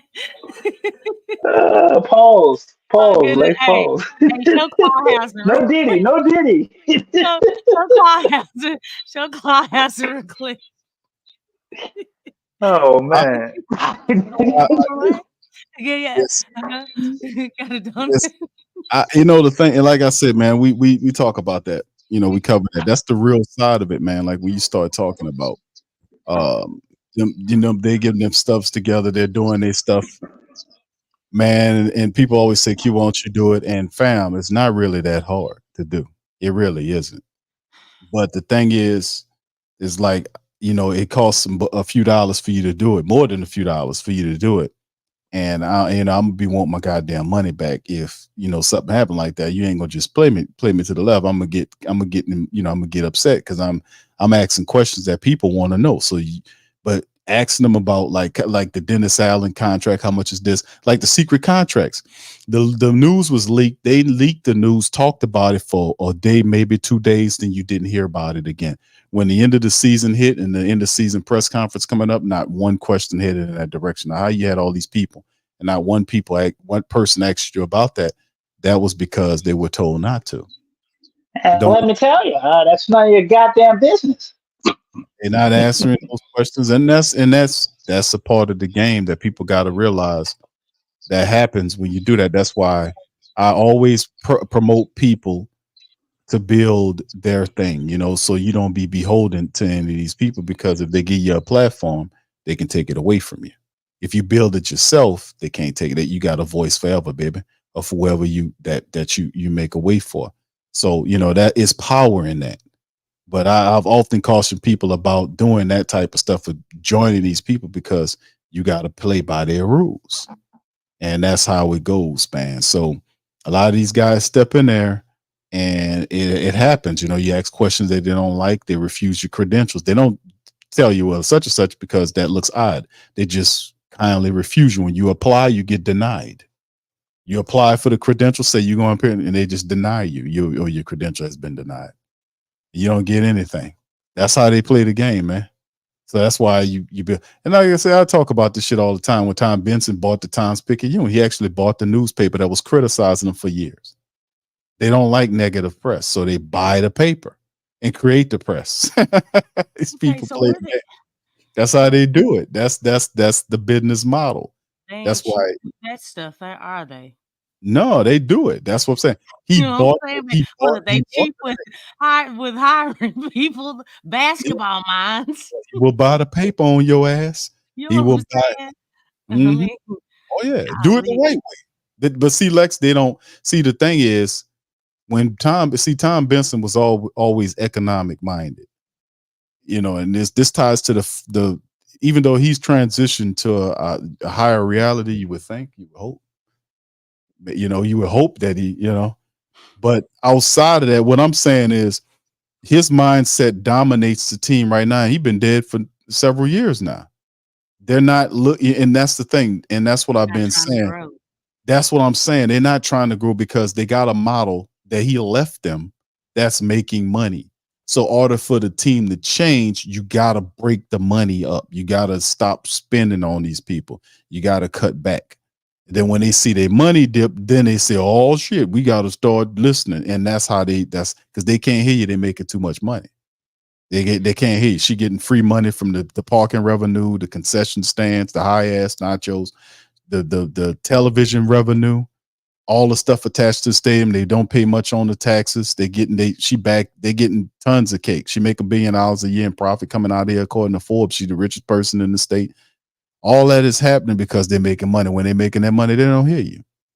They only hear you when the money goes, and they're like, "What's going on?" It's a flaw that they have. It's a flaw that's what happens. They lose sight. Everybody down there, y'all need to stop going to the games.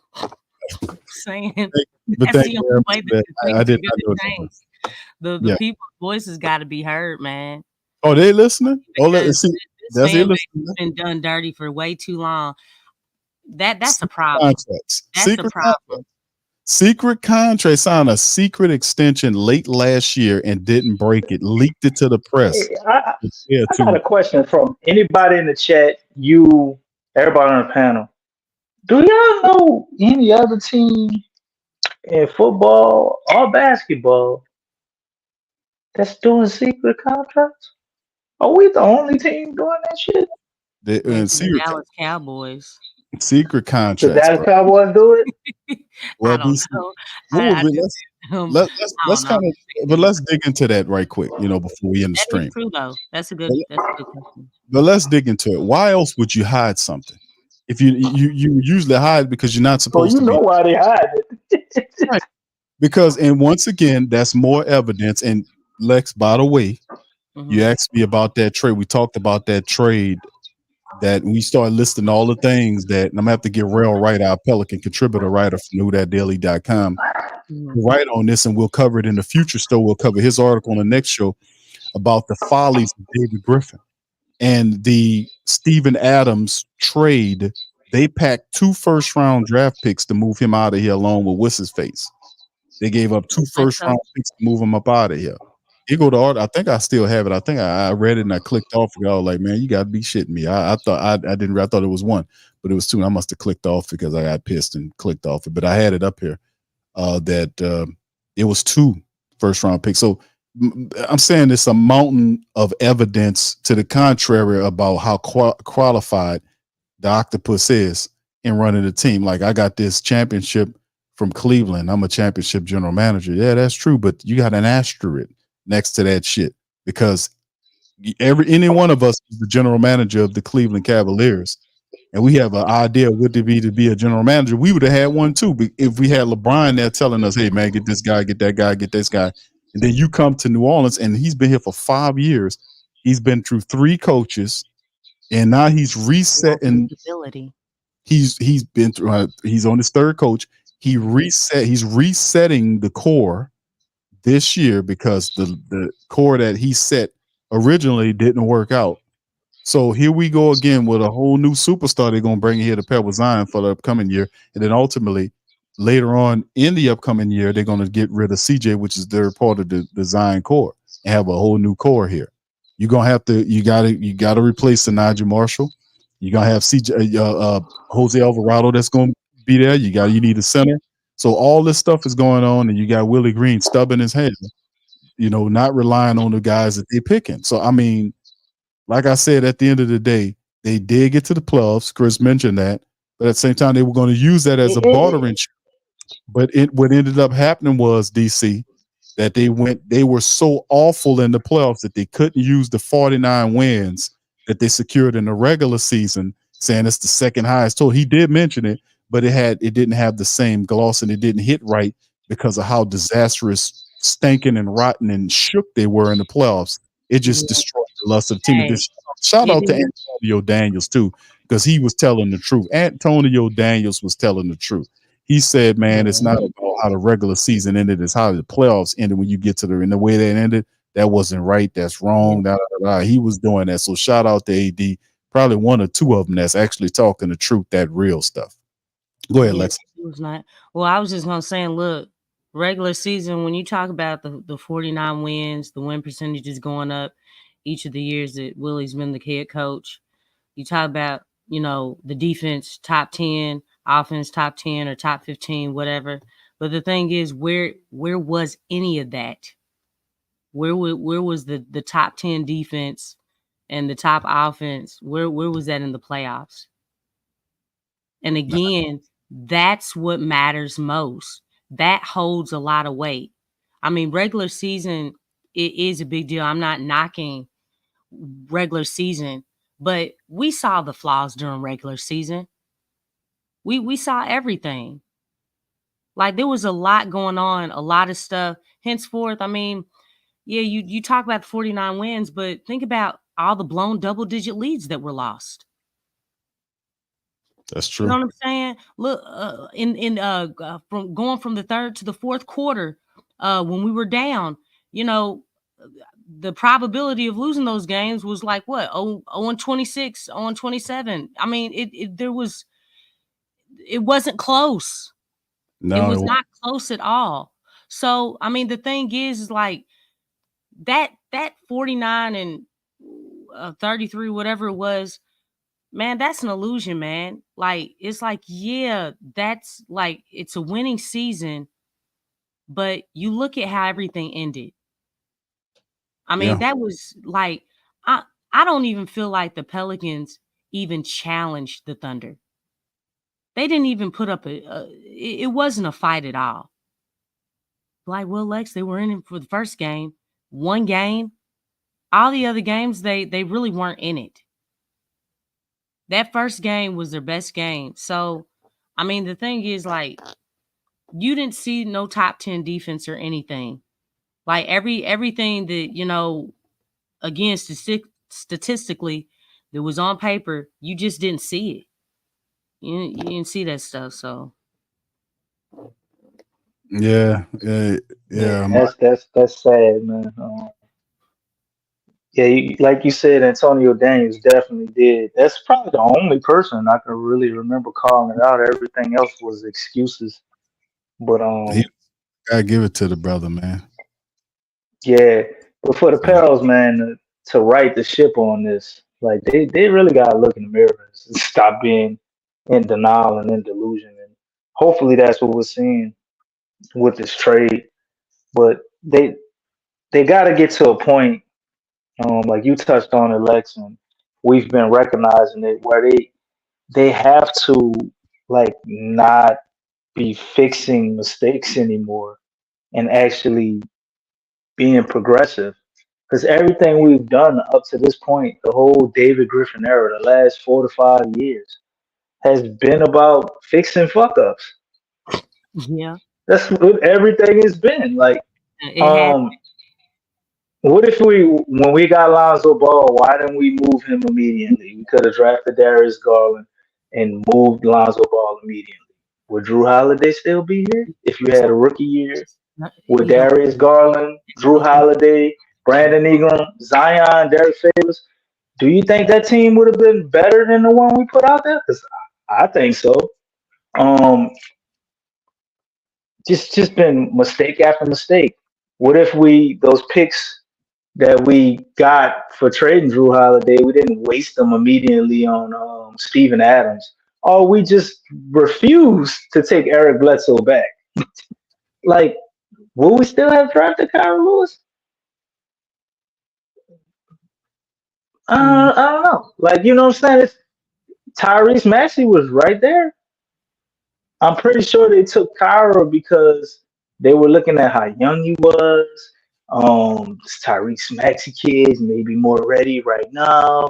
We want somebody we can develop. He has he's a wonderful human. He's from right up the road.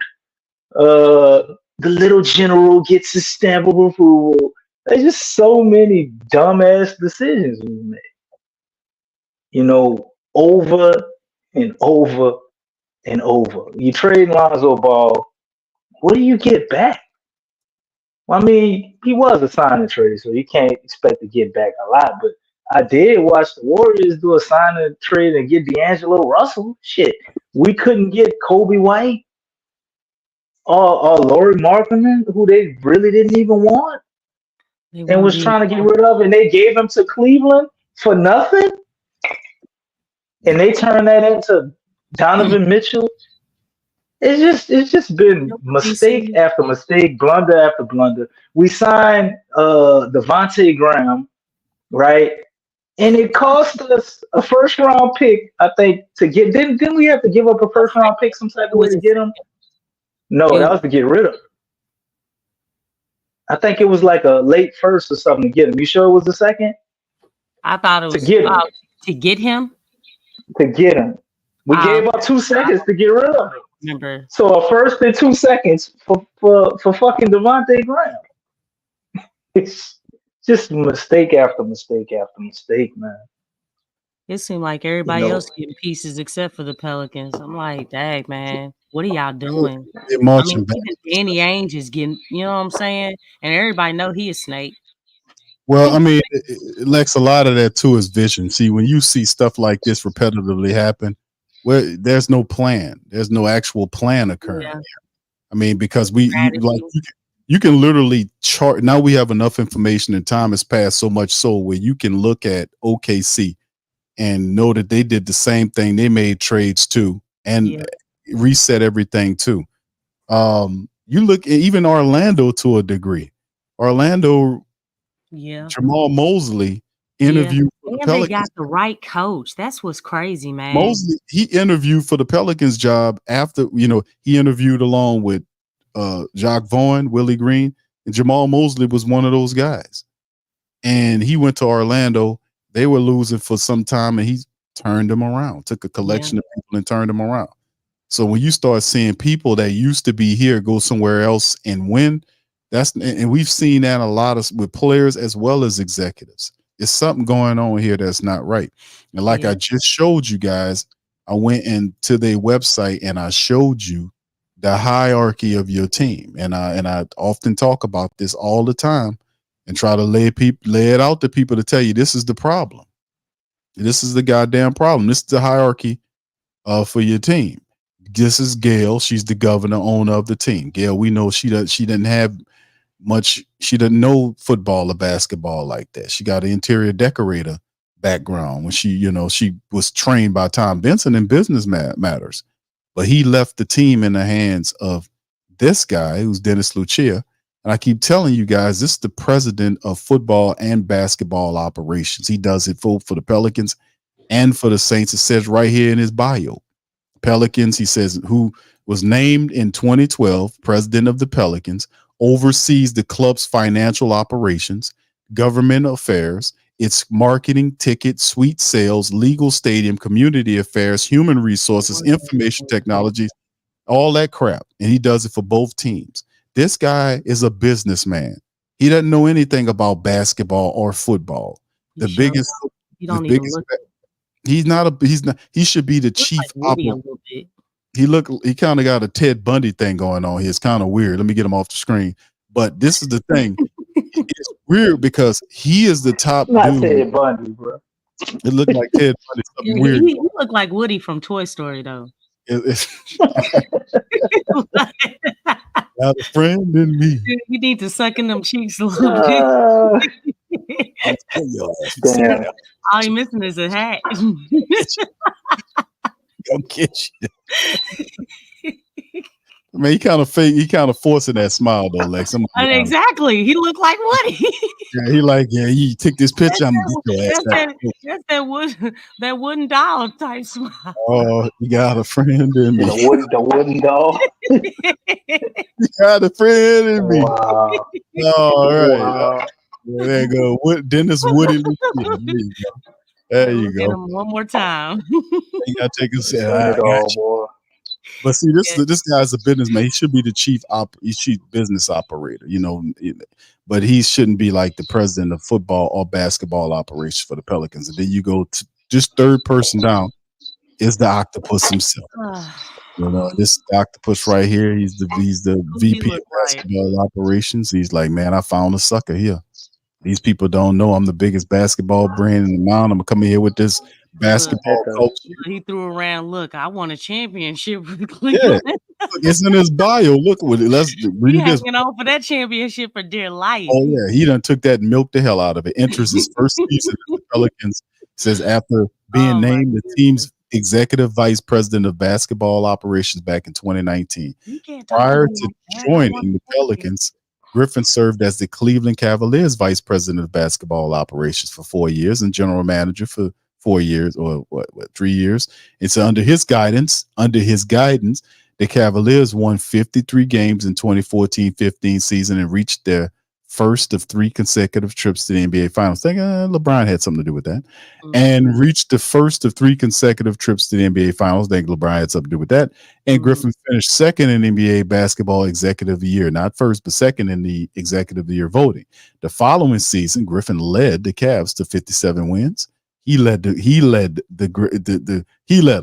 The 57 wins, the third highest total in franchise history. And Cleveland went on to defeat the Golden State Warriors, and he won the final, bringing the franchise's first championship in city of Cleveland, their first professional title in 52 years. I think LeBron had something to do with that, my friend. But anyway, regardless or not, David Griffin took this and brought it down to New Orleans, and it's like, yes, indeed, we got a guy that won a championship, and he gonna fix some stuff. First move of business, he kept Elvin Gentry. Second move, in the second year, he fired Elvin Gentry, brought Stan Van Gundy in, and proceeded to do all of the wonderful things that we have cataloged so elegantly on this show. And of course, Trajan Langdon, he sits right there. He's the 4th person down, and then after that, there is business people. These are business people that could. There is no. Where's Swin at in this whole damn matrix? Where is this? Where's she not mentioned at here? I don't see. Then they drop down to these people. These people don't have nothing to do with football or basketball. These are business people. These people ahead of the senior vice president of the chief operating officer, senior vice president of communications and broadcasting. This the dude right here. If your press badge get taken, this who you matter of fact, this the cat I was doing the stream on when all that weirdness would happen with the saints in the Catholic Church. He was in there advising them and telling them what to say to avoid the scandal. This guy, I remember I was blasting him on there. And then of course she loves Vicky. She often talks about Vicky. But all these other people, these are business people, man. That's ahead of departments within the Saints and Pelicans. But like New Orleans. This is the team, and the team is, you got a spin master on top of the team. But yeah, man. At the end, let me see if I can pull it. I don't. Swin should be mentioned as and among the execs, and she's not. And I pull up this list of people. They done took all the names off them, so. We're trying to see who it is. But yeah, basketball, these are the executives on this side, and they don't have the names attached to them for whatever weird reason. So, but yeah, Swin should be, I think here she is over here. She should be she's right up. She's the vice president of, isn't she the vice president of basketball operations? No. He's the vice president. What is Swin's title? She's like she was vice president or something. But he's the VP. He's the VP. But she's his assistant? Is she the vice president assistant? I thought she was like second behind him or something. Yeah, she behind him, but she ain't listed on here. But anyway. She's too much of a basketball mind. She doesn't make sense. But see, that's what I was saying. I was like, man, we need to kind of throw her in there. All right, but let's do this. Last question before we leave, family. 2K Nola, shout out to him. Appreciate you stopping by, bro. DJ, are you still awake? Probably not. Let's get this last one in here. He said, if we start trade, do we bench Herb? What you think? What you think, Lex? Say if we start trade, do we bench Herb? They both probably gonna be starting. Yeah, why would you bench him? Why would you bench him? I don't really understand that one right there, but why would you bench him though? I don't know.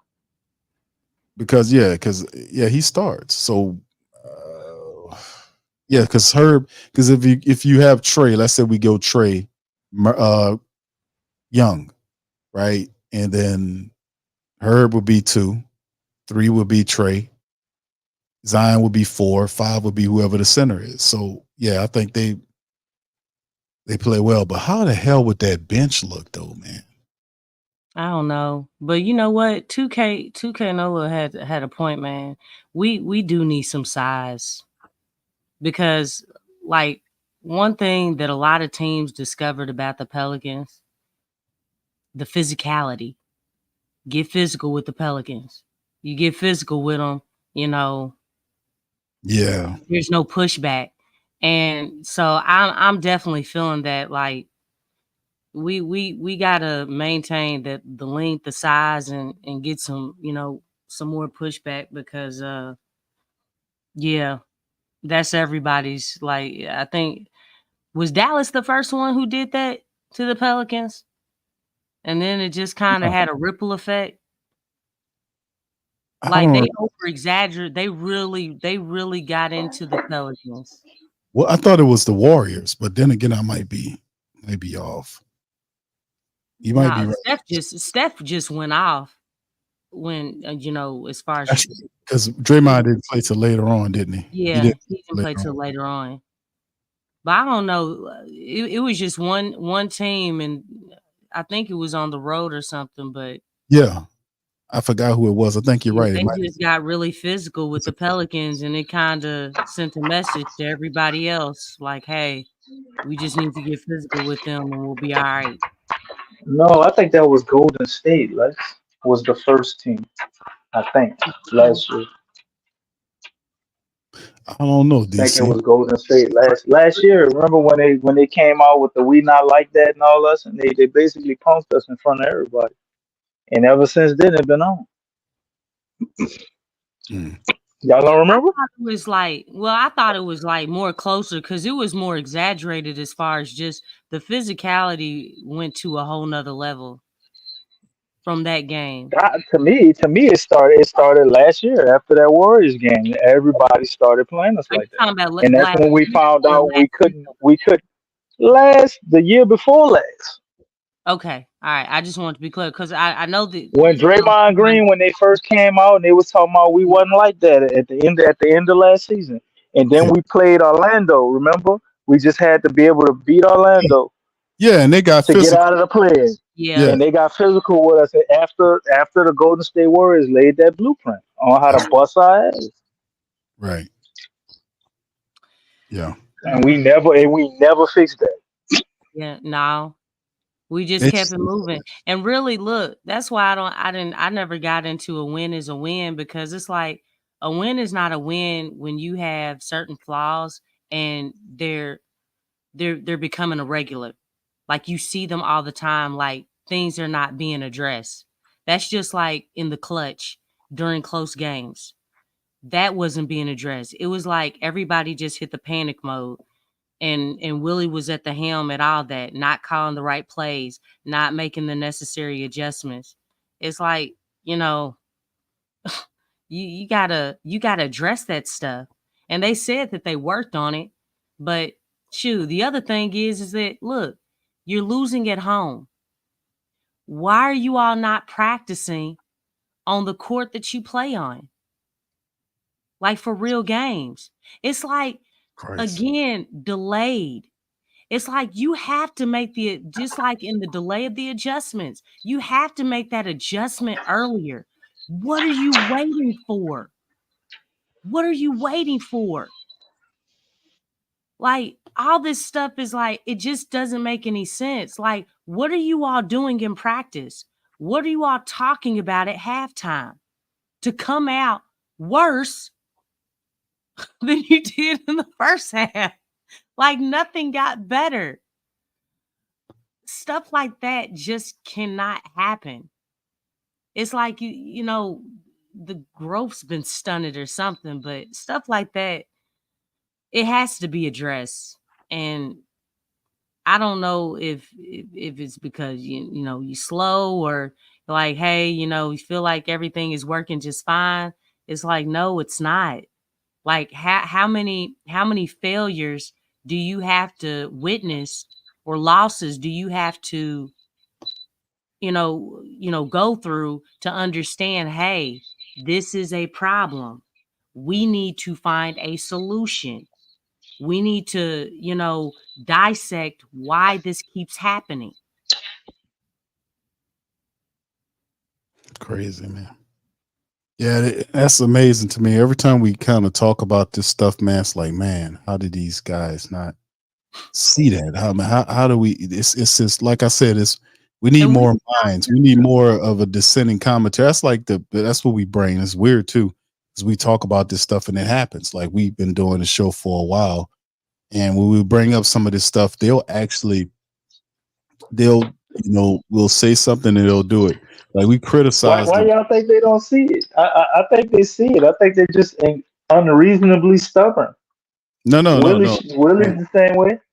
No, I'm It saying. can't just be that. The No, thing I'm is saying that the not extra. having the ability to do it either. That means you're not qualified for the job. You But don't fit the Lex, job description. Well, like I was gonna say earlier when Q was talking about David Griffin.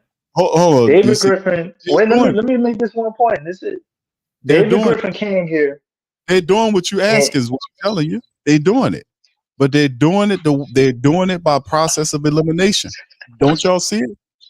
They're doing it. Like you say something, they'll write something down. Well, that didn't work. Let me X that out. It ain't work. That let me X that one no, out. And then I don't think it's that Q. Like that's why I'm getting at my point. David that's Griffin came here, and I knew he was 100% full of shit because I wanted to be happy about it at first. When he said this, we won a championship in Cleveland, but I knew that it was the better way to do that. The whole time we were going through that process, I was miserable. yeah. You I know why? wanted to Because be a family and all that bullshit. I knew right then and there, man, this man on some bullshit because the goal is to win, man. The Yeah, goal it is to is. win. So if you had something that worked and you won, how can you ever be disappointed with reaching your goal? Who the hell is disappointed at reaching their goal? So if because my goal was to get $10 million and I didn't sacrifice my morals or anything or not become who I am to get it, like how can you be disappointed at getting $10 million because you didn't get it the way you thought you was gonna get it? They want to do shit the way they want to do it and get the results they want to. That's why I man, say they're incredibly stubborn, and that is what it is. That's what it is, man. They man. want to do it, but do it the way they want to do it, even when that shit don't make sense. But see, that's the point. He didn't. He did. He was miserable doing it because he wasn't he was doing what LeBron told him to do, and he wanted to do what he wanted to do, and he didn't have a track record of success. So that's why he was miserable in Cleveland because LeBron James was the one that he had to appease constantly. The You had to control. listen to him. LeBron had the control, and he didn't. So when he came here, I'm gonna do it the way I'm gonna have with the family. Man, you need to go see a shrink or something, bro. Yeah. What, That's what you he's need, doing here. yeah, He's definitely a control freak. yeah, bro. We don't need no basketball cult around here, dog. We need people that know how to play ball, and we're not playing up against. We're in the choir league here. You know what I'm saying? It's weird as hell, man. All this sustainable nonsense and all this. I don't care about that. What's Yeah. the plan? And then these stupid mistakes is not something that's not no Sam Presti or any of the top 5 or top 10 general managers in the league would never make these mistakes that David Griffin is doing. Yeah, And of it's a course, lie. He's just covering up lie after lie after lie, and it's growing. And that's what happens with the lie. It grows. You know what I'm saying? But it's growing in the wrong direction. We ain't growing in truth. We growing in lies. You know what I'm saying? Because everything's getting worse. You're behind. man, It's a ripple effect. right. And Langdon getting the hell out of town because he know the X gonna fall on him.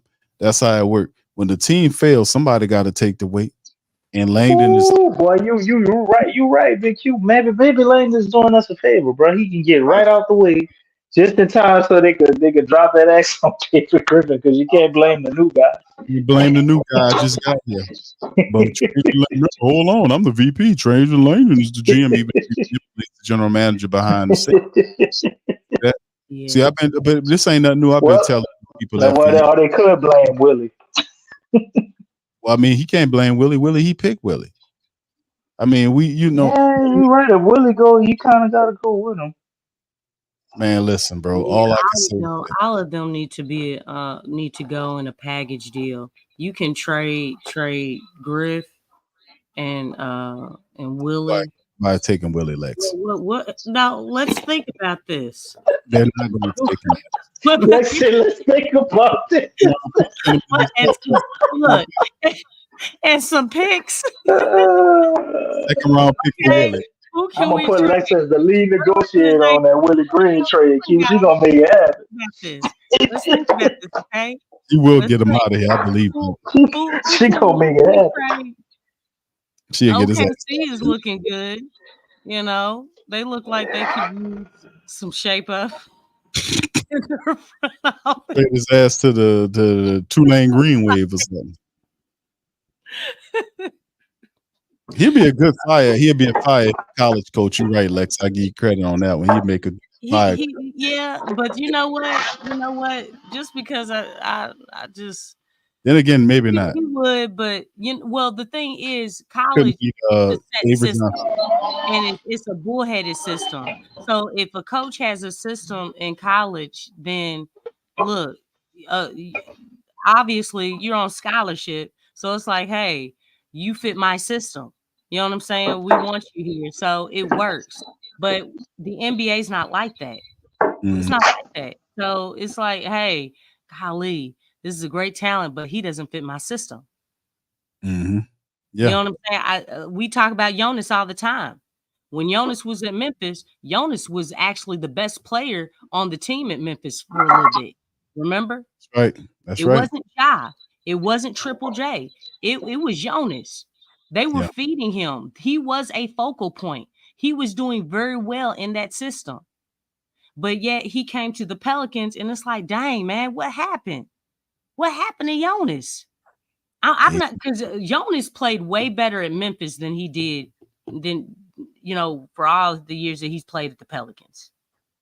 And it's kind of sickening, because it's like the dude has a skill set, but we can't really see it because of the lack of coaching, the lack of really putting him in a position to maximize his skill set. And when he's maximized, that dude does do some things that energy translates on the defensive end. It's like, but you don't really see it because it's not long stretches. It was like here and there. Obviously Detroit, he would go ham on Detroit, like, CJ and Jonas, but that's the only time where you really saw what he could do. Or they would go to him and then go away from him in the fourth quarter. How many times did that happen? Quite a few times. Houston. Get him rolling. Last season against Houston, Jonas was cooking Houston. They couldn't do nothing with him. And they went away from him in the fourth quarter, and we ended up losing that game. That's unbelievable. Yeah. That's inconceivable. And that was so elementary. Just keep playing through Jonas to get the victory. And Willie went away from him to try something else. And it's just unbelievable. It's like, I like Willie Green, but in terms of as a person, he's not much of a strategist. When it comes to NBA head coach job description. No, he's cheap. The whole thing. The Pelicans wanted the cheap coach. Goodness gracious! He's a cheap coach, and they owed two previous coaches money. That's what they do. That's what, and this franchise is the poorest in the NBA for a reason. Yeah, because God damn, not the poorest. Charlotte would be worse, right? Google it. I actually think everybody. Google it. Charlotte and Detroit probably worse. Google maybe it. Maybe Washington too. DC, they've been saying the Pelicans were saying this a couple years ago about the Pelicans brass was saying they need to be more viable. So the state, instead of building new buildings for them, they renovated. Basically, the Superdome's a brand new structure. They done renovated the hell out of it with almost $1 billion in renovated funds from Katrina when the storm hit. They used a lot of the funding for the arena. It's like $300-something million for the arena. They even took a great portion of that money to the practice facilities. So they don't spend out a lot of money, to be honest with you. Whatever for the facilities, all that's a lot of taxpayer money, and then they bank out when they collect the concessions, which is really criminal if you ask me, because they don't own those buildings. A lot of that money should go back to the city in some way, where they don't have to pay a lot of taxes. If the state is tied into it, which they are, there should be tax breaks and incentives to the taxpayers. It's a business aspect. I start looking at it as a business person. I'm like, man, this is they got a whole little scammy game going on right here, where they just getting all of that intensive revenue from the arena and from the Superdome. And man, they are using it. They don't pay many taxes. They taking advantage. And all that the goddamn lose. We get paying all that shit and we still ain't winning. Well, you're not Boy, losing. it's cold game, boy. You won 49 games this year and you made the playoffs. That is considered a win because you got to the playoffs. You sound like them. That's propaganda. But see, I said that before that even happened. But I've been saying, if they go back and listen to our goddamn teeth kicked in. It's like, oh, but we made it there. I told the people, I told the flock there before the season, like before when it was happening, before the season ended. I said, fam, listen, this is what they're gonna come out and do. They're gonna say that won second most games in Pelican in franchise history, 49 wins. And you listen to David Griffin, he said the same thing that I said he was gonna say. Even though we didn't let the outcome in the plus, we still feel like it was really. He was talking at a pace where he would say these things and then he would say fluttery and feathery words in it. And it's fooling the fans. Like, it's like, man, don't digest that stuff, because it's like you have to, if you have not been watching these games and paying attention all season, you can tell that something's wrong. You can just tell. It sticks out like a sore thumb. It's terrible. Yeah, but like I said, we're gonna see what they got going on here, but a lot of crazy and simple mistakes, supposed to be by a very, intelligent VP of basketball. And I know nobody's perfect, but a lot of these things that they're doing, it's not really thought. You're like, man, well, how did this go? Why is this? It's just really insane, man, how we seeing this play out with the Pelicans. And like, I really do think like they're just checking it out. Well, that didn't work. Let me go to the next one. Let me go to the next one. Or we need to, you know what? Let's think about this. We need a physical therapist. Let's go about do that. Hey, you know what? What's the difference between us winning at home versus winning on the road? We practice in the away people's stadium. You think that killed me, man? Like that work at home? And then they didn't get that until they didn't get that for them to realize they need to practice. Lex, they didn't practice in that stadium, that arena, until at the back end of it. It was like, no matter of fact, for the Kings game. Yeah, it's the whole season. Nobody said, hey, bro, you know what? They couldn't make a list and say, hey, man, let me see the difference between it. We do this, let's do this shit over here. They went away from it. And it's just like, dude, but that's went away from it when they played OKC. That's Willie Green.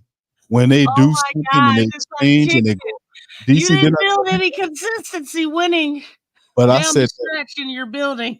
Right, it's working. No, stop doing it. Keep practicing so that you can get some type of energy. Like, just change stuff, man. It's like, come on, man. Why did you go back to the practice facility? I would have shut that place down. Wait, what game did they go to the practice facility? What game was that? Before the Kings game. Oh my God. And they won that game because it was at home, right? They didn't do that when they played OKC. Yeah, you're right. They didn't do it until like game 3. Then they talk about we gonna shoot around. One game winning streak. Now we can go back to the practice facility. Stupid. Like, no. Keep practicing. That is not a streak. Winning one game, okay, at home is not a streak. Out of the last 10 games. Come on. You have to continue to practice in the facility where you're going to be playing at. So you can get rid of anything and everything that doesn't need, so you can be comfortable in your own building. It went back to losses, man. Just went back to losses. And I'm not saying that was a total reason, but I mean, golly, man, it would have helped. Sort of. Maybe.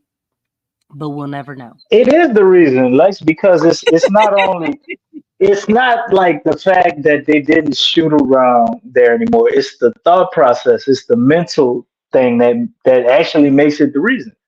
when we find an adjustment or some little niche we do that's new that Go works, you've seen the same thing happen with things we did with the offensive game. When they find something that works, they forget to do it again. It just I go away never from ran it. pick and rolls. We saw a pick and roll every once in a blue moon, and I ain't Which never is seen. retarded to me when you got a dude that all he wants to do is attack the paint. He never run pick and rolls. Does Zion even It set was just a whole screens? lot of handoffs. Those were the Zion plays. set screens? I want to say yes, DC. I Yeah, he want to say did I've set seen him set screens. screens before. Yeah, he A set screens lot? for CJ. That's how CJ was getting off shooting That's from what behind I'm the Okay. saying. arc. Yeah, he said some. At least they was doing that. They did a lot of My goodness. player screens. Well, that was with Trey. But Well, yeah, I've seen those. Like I've seen them run those little screens, flare screens for Trey. I'm just talking about specifically like with Zion. Like um I saw him more so with CJ. There was a few, very few, very, very few with Brandon. it's like they don't even call plays for Zion. Damn it. They don't. You know what? That every time they said, yeah, we Just just go out asked there and make it Zion happen. to move out the way. Like every I'm like, play, every play. no, that is horrible. That is horrible coaching, man. You, your job as a coach is to set up your players, like, to give them a lot of options in a lot of different ways, man. You can't just be like, give them the ball and just move out the way. I mean, we know Zion can do that, but let's apply some more IQ to the game instead of just like, yeah, here, everybody move out the way. Like, what? Like, you ain't gonna have nobody come to a screen, a double screen. And I think I think Herb, he just did that out of the blue a lot of times. Like, he just did that because he did it. That wasn't because Willie called it. And I'm surprised we didn't see a lot of pick and rolls between Zion and Jonas, man. I don't know if you all remember last season when it went up against the T-Wolves, they did that and the T-Wolves could do nothing with it. They couldn't do nothing with that pick and roll with Young, and they kept doing it. That was down the stretch. It was a high energy game, and they came back and beat the T-Wolves because they were behind. Well, it was really close down the stretch. That was when I think Zion had 12 points in a row that he scored. Like, they were just doing that pick and roll and they couldn't do anything with it. It's like we didn't even see that because it worked. There was maybe 2 or 3 times where they really used that and we just never saw it again. And I'm like, why can't we see that? You got 2 big bodies, somebody who has the speed, the power to get around. Jonas is a big body. It's hard to recover for the defense to get around those big guys. Those were easy layups, easy lobs to Jonas if Zion missed the shot. Why did we ever see that? Why? Man, they got a lot to figure out this off season. So, I mean, we're gonna be here to make sure it's just a lot of questions, man. I think I still want them in a trade package. Griff and Willie Green. Throw some picks in there, some cash. I don't know too many people that might want them, to be honest with you. Mine, they'll give you a second round pick and a used suit for Willie. That's pretty much probably what I mean. Look, and the Lakers picks. Throw them all in there. Throw them all in there. I'm on up out of here. Yeah, Willie got to learn, man. Willie be better than this. That's half the problem, half the battle right there. Man, yeah, we got to get to work on that, Willie. You got to change that up. All right, fam. Listen, man, we're gonna get ready to get it. We almost 4 hours, man. Shout out to the fam for being here. PPR representing the Flocking Nation. Y'all can do us a service, man. Hit the like button, hit the subscribe button, and feel free to share the show on your social media feed. Shout out to you guys. Appreciate you, our super chatters. Thank you and for being in the thing. The Pelican PPR chat poll is up, and we had 70 plus people on there who voted. Will the Pelicans claim the Lakers 2024 first round pick? 68% of the pollers said no. And 32 said it was, 68 versus 32 says they won't do it. Of course, they have to June 1st to figure out if they're going to use that pick or not. And I'm thinking, why would they use it? Perhaps they could use it as a trade piece to kind of facilitate a deal for another player. Yeah, we got to get the smoking, man. We got to get into the system, get these people here and keep it pushing.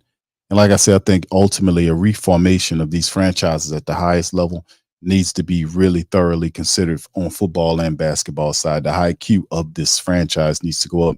We need another person in there, man, to kind of challenge the thought process of the Pelicans, especially with David Griffin. These people are unbelievably gullible if they believe the bullshit that come out of David Griffin's mouth, man. I mean, seriously, I knew he wasn't who he said he was when he got here, but I know he was better than the people we had before, which is not really saying a lot. So in the end, man, we just got to keep the pressure on. But anyway, with that being said, we're going to get out on that. Listen, I'd like to thank all the guys that chime in. I think DJ is currently asleep. He works hard at the building. So DC, shout out to you. Lex, appreciate y'all for staying up late. DJ, are you still there? So I'm gonna give you one more attempt. DJ, are you there? DJ, come on, man. You know that. All right, there he is. He's done. All right, so shout out to DC, man. Appreciate you, brother. Appreciate you for always keeping it real on the Jamaican funk. And listen, man, we're gonna holler at everybody on the next. Sing your song, please. You got a camera ready. You got it, Lex. You the star of the show with your accent. I can't do it like you. Oh, come on. It's gotta be from the depth of the diaphragm.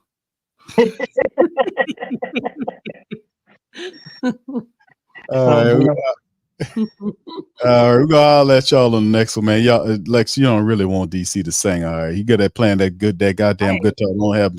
Don't let him sing. I shot the sheriff. Come on, right, get it. That's right. He can't sing. He Come on, DC, finish it. can't sing. Come on. I gotta stay quiet. It's try That it. boy like Jasper Isaac. He do a slip in. You gotta move them shoulders a little bit. You know what I'm saying? Like lean back. You know what I'm saying? Lex, that boy not Ronald Isley. He Jasper Isley. Let me tell you. I'm gonna just let you know that boy played the guitar. You don't sing nothing. You showing your age, bro. Come on, DC. Come on, you got it. Come on. Everybody listen to the show you. All right, y'all. Let's go get out. Much love to y'all. We're gonna holler at y'all on the next one. Much love. Go Pels. Show us the edge, the chip on the shoulders, the fight and the passion that comes from within. Whoa. Trying to win on every level. Yeah. Expectations high. Gotta show them you can fly. Play harder, better, smarter. Baby, put the league on notice. Show me the edge, yeah. Play with the edge, yeah. Show me the edge, yeah. Play with the edge, yeah. Show me the edge, yeah. Show me the edge, yeah. Whoa, done seen the walk of shame enough. Wanna see the walk of winning, time to come up and bring out the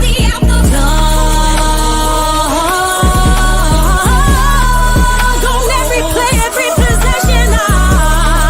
How bad you want it, love, you want it all. This ain't a blood of love, built for something greater. Attacking all obstacles, coming for the ring, my precious. You got the juice, the will, the heart, the fire. Show them the proof, show them that it shall be done. Show me the edge, yeah. Play with the edge, yeah. Show me the edge, yeah.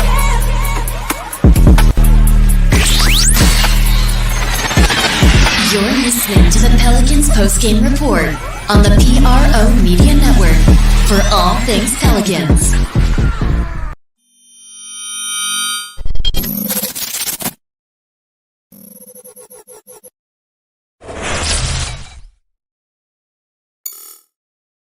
TheWhoThatDaily.com. That's right, TheWhoThatDaily.com. Your one-stop shop for everything New Orleans Saints, New Orleans Pelicans, LSU Tigers, even the top flight boxing.